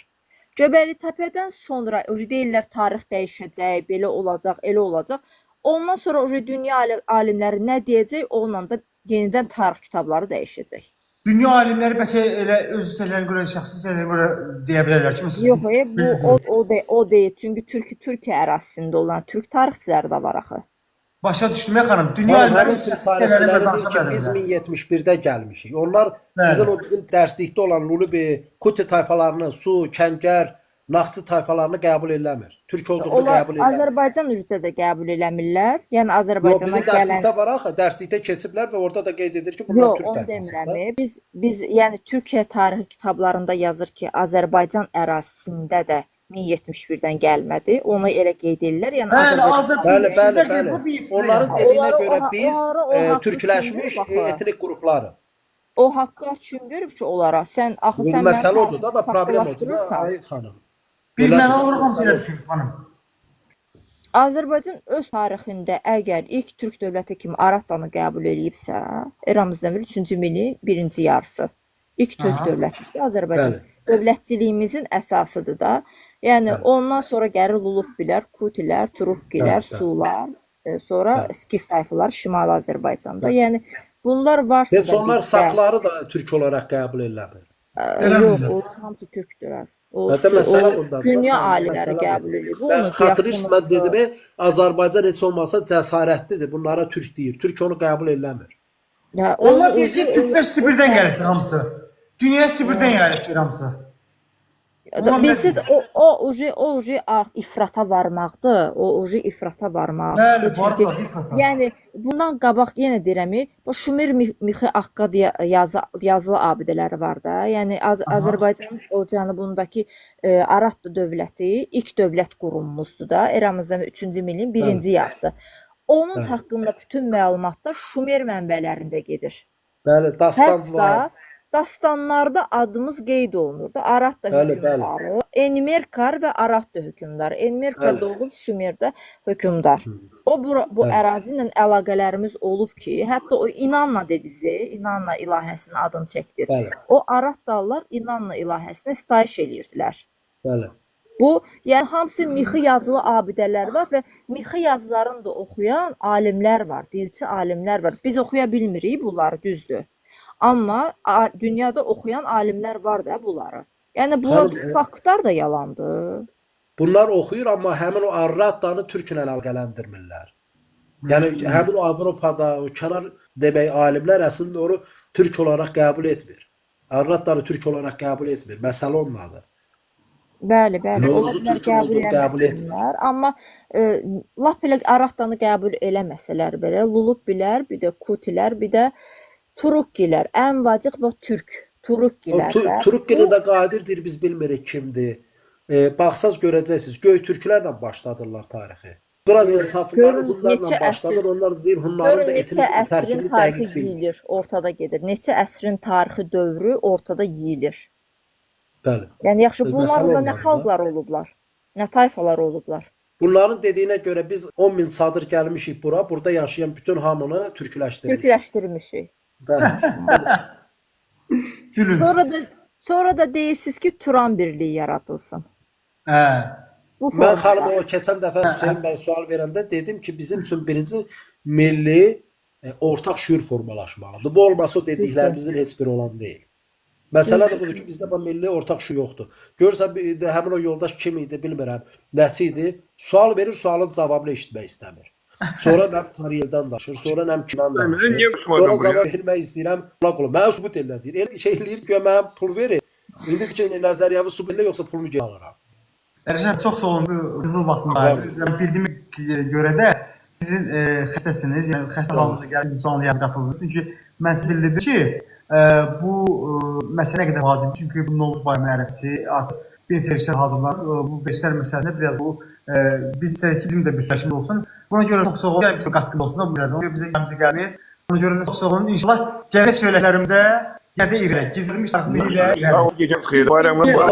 Siz bilirsiniz ki, Rəşad bəy, mən gizlədilmiş tarixin elə bir asılımız üzrə sizin izinizlə edirəm yəni. Bu biləsiniz. Bəli, var olun.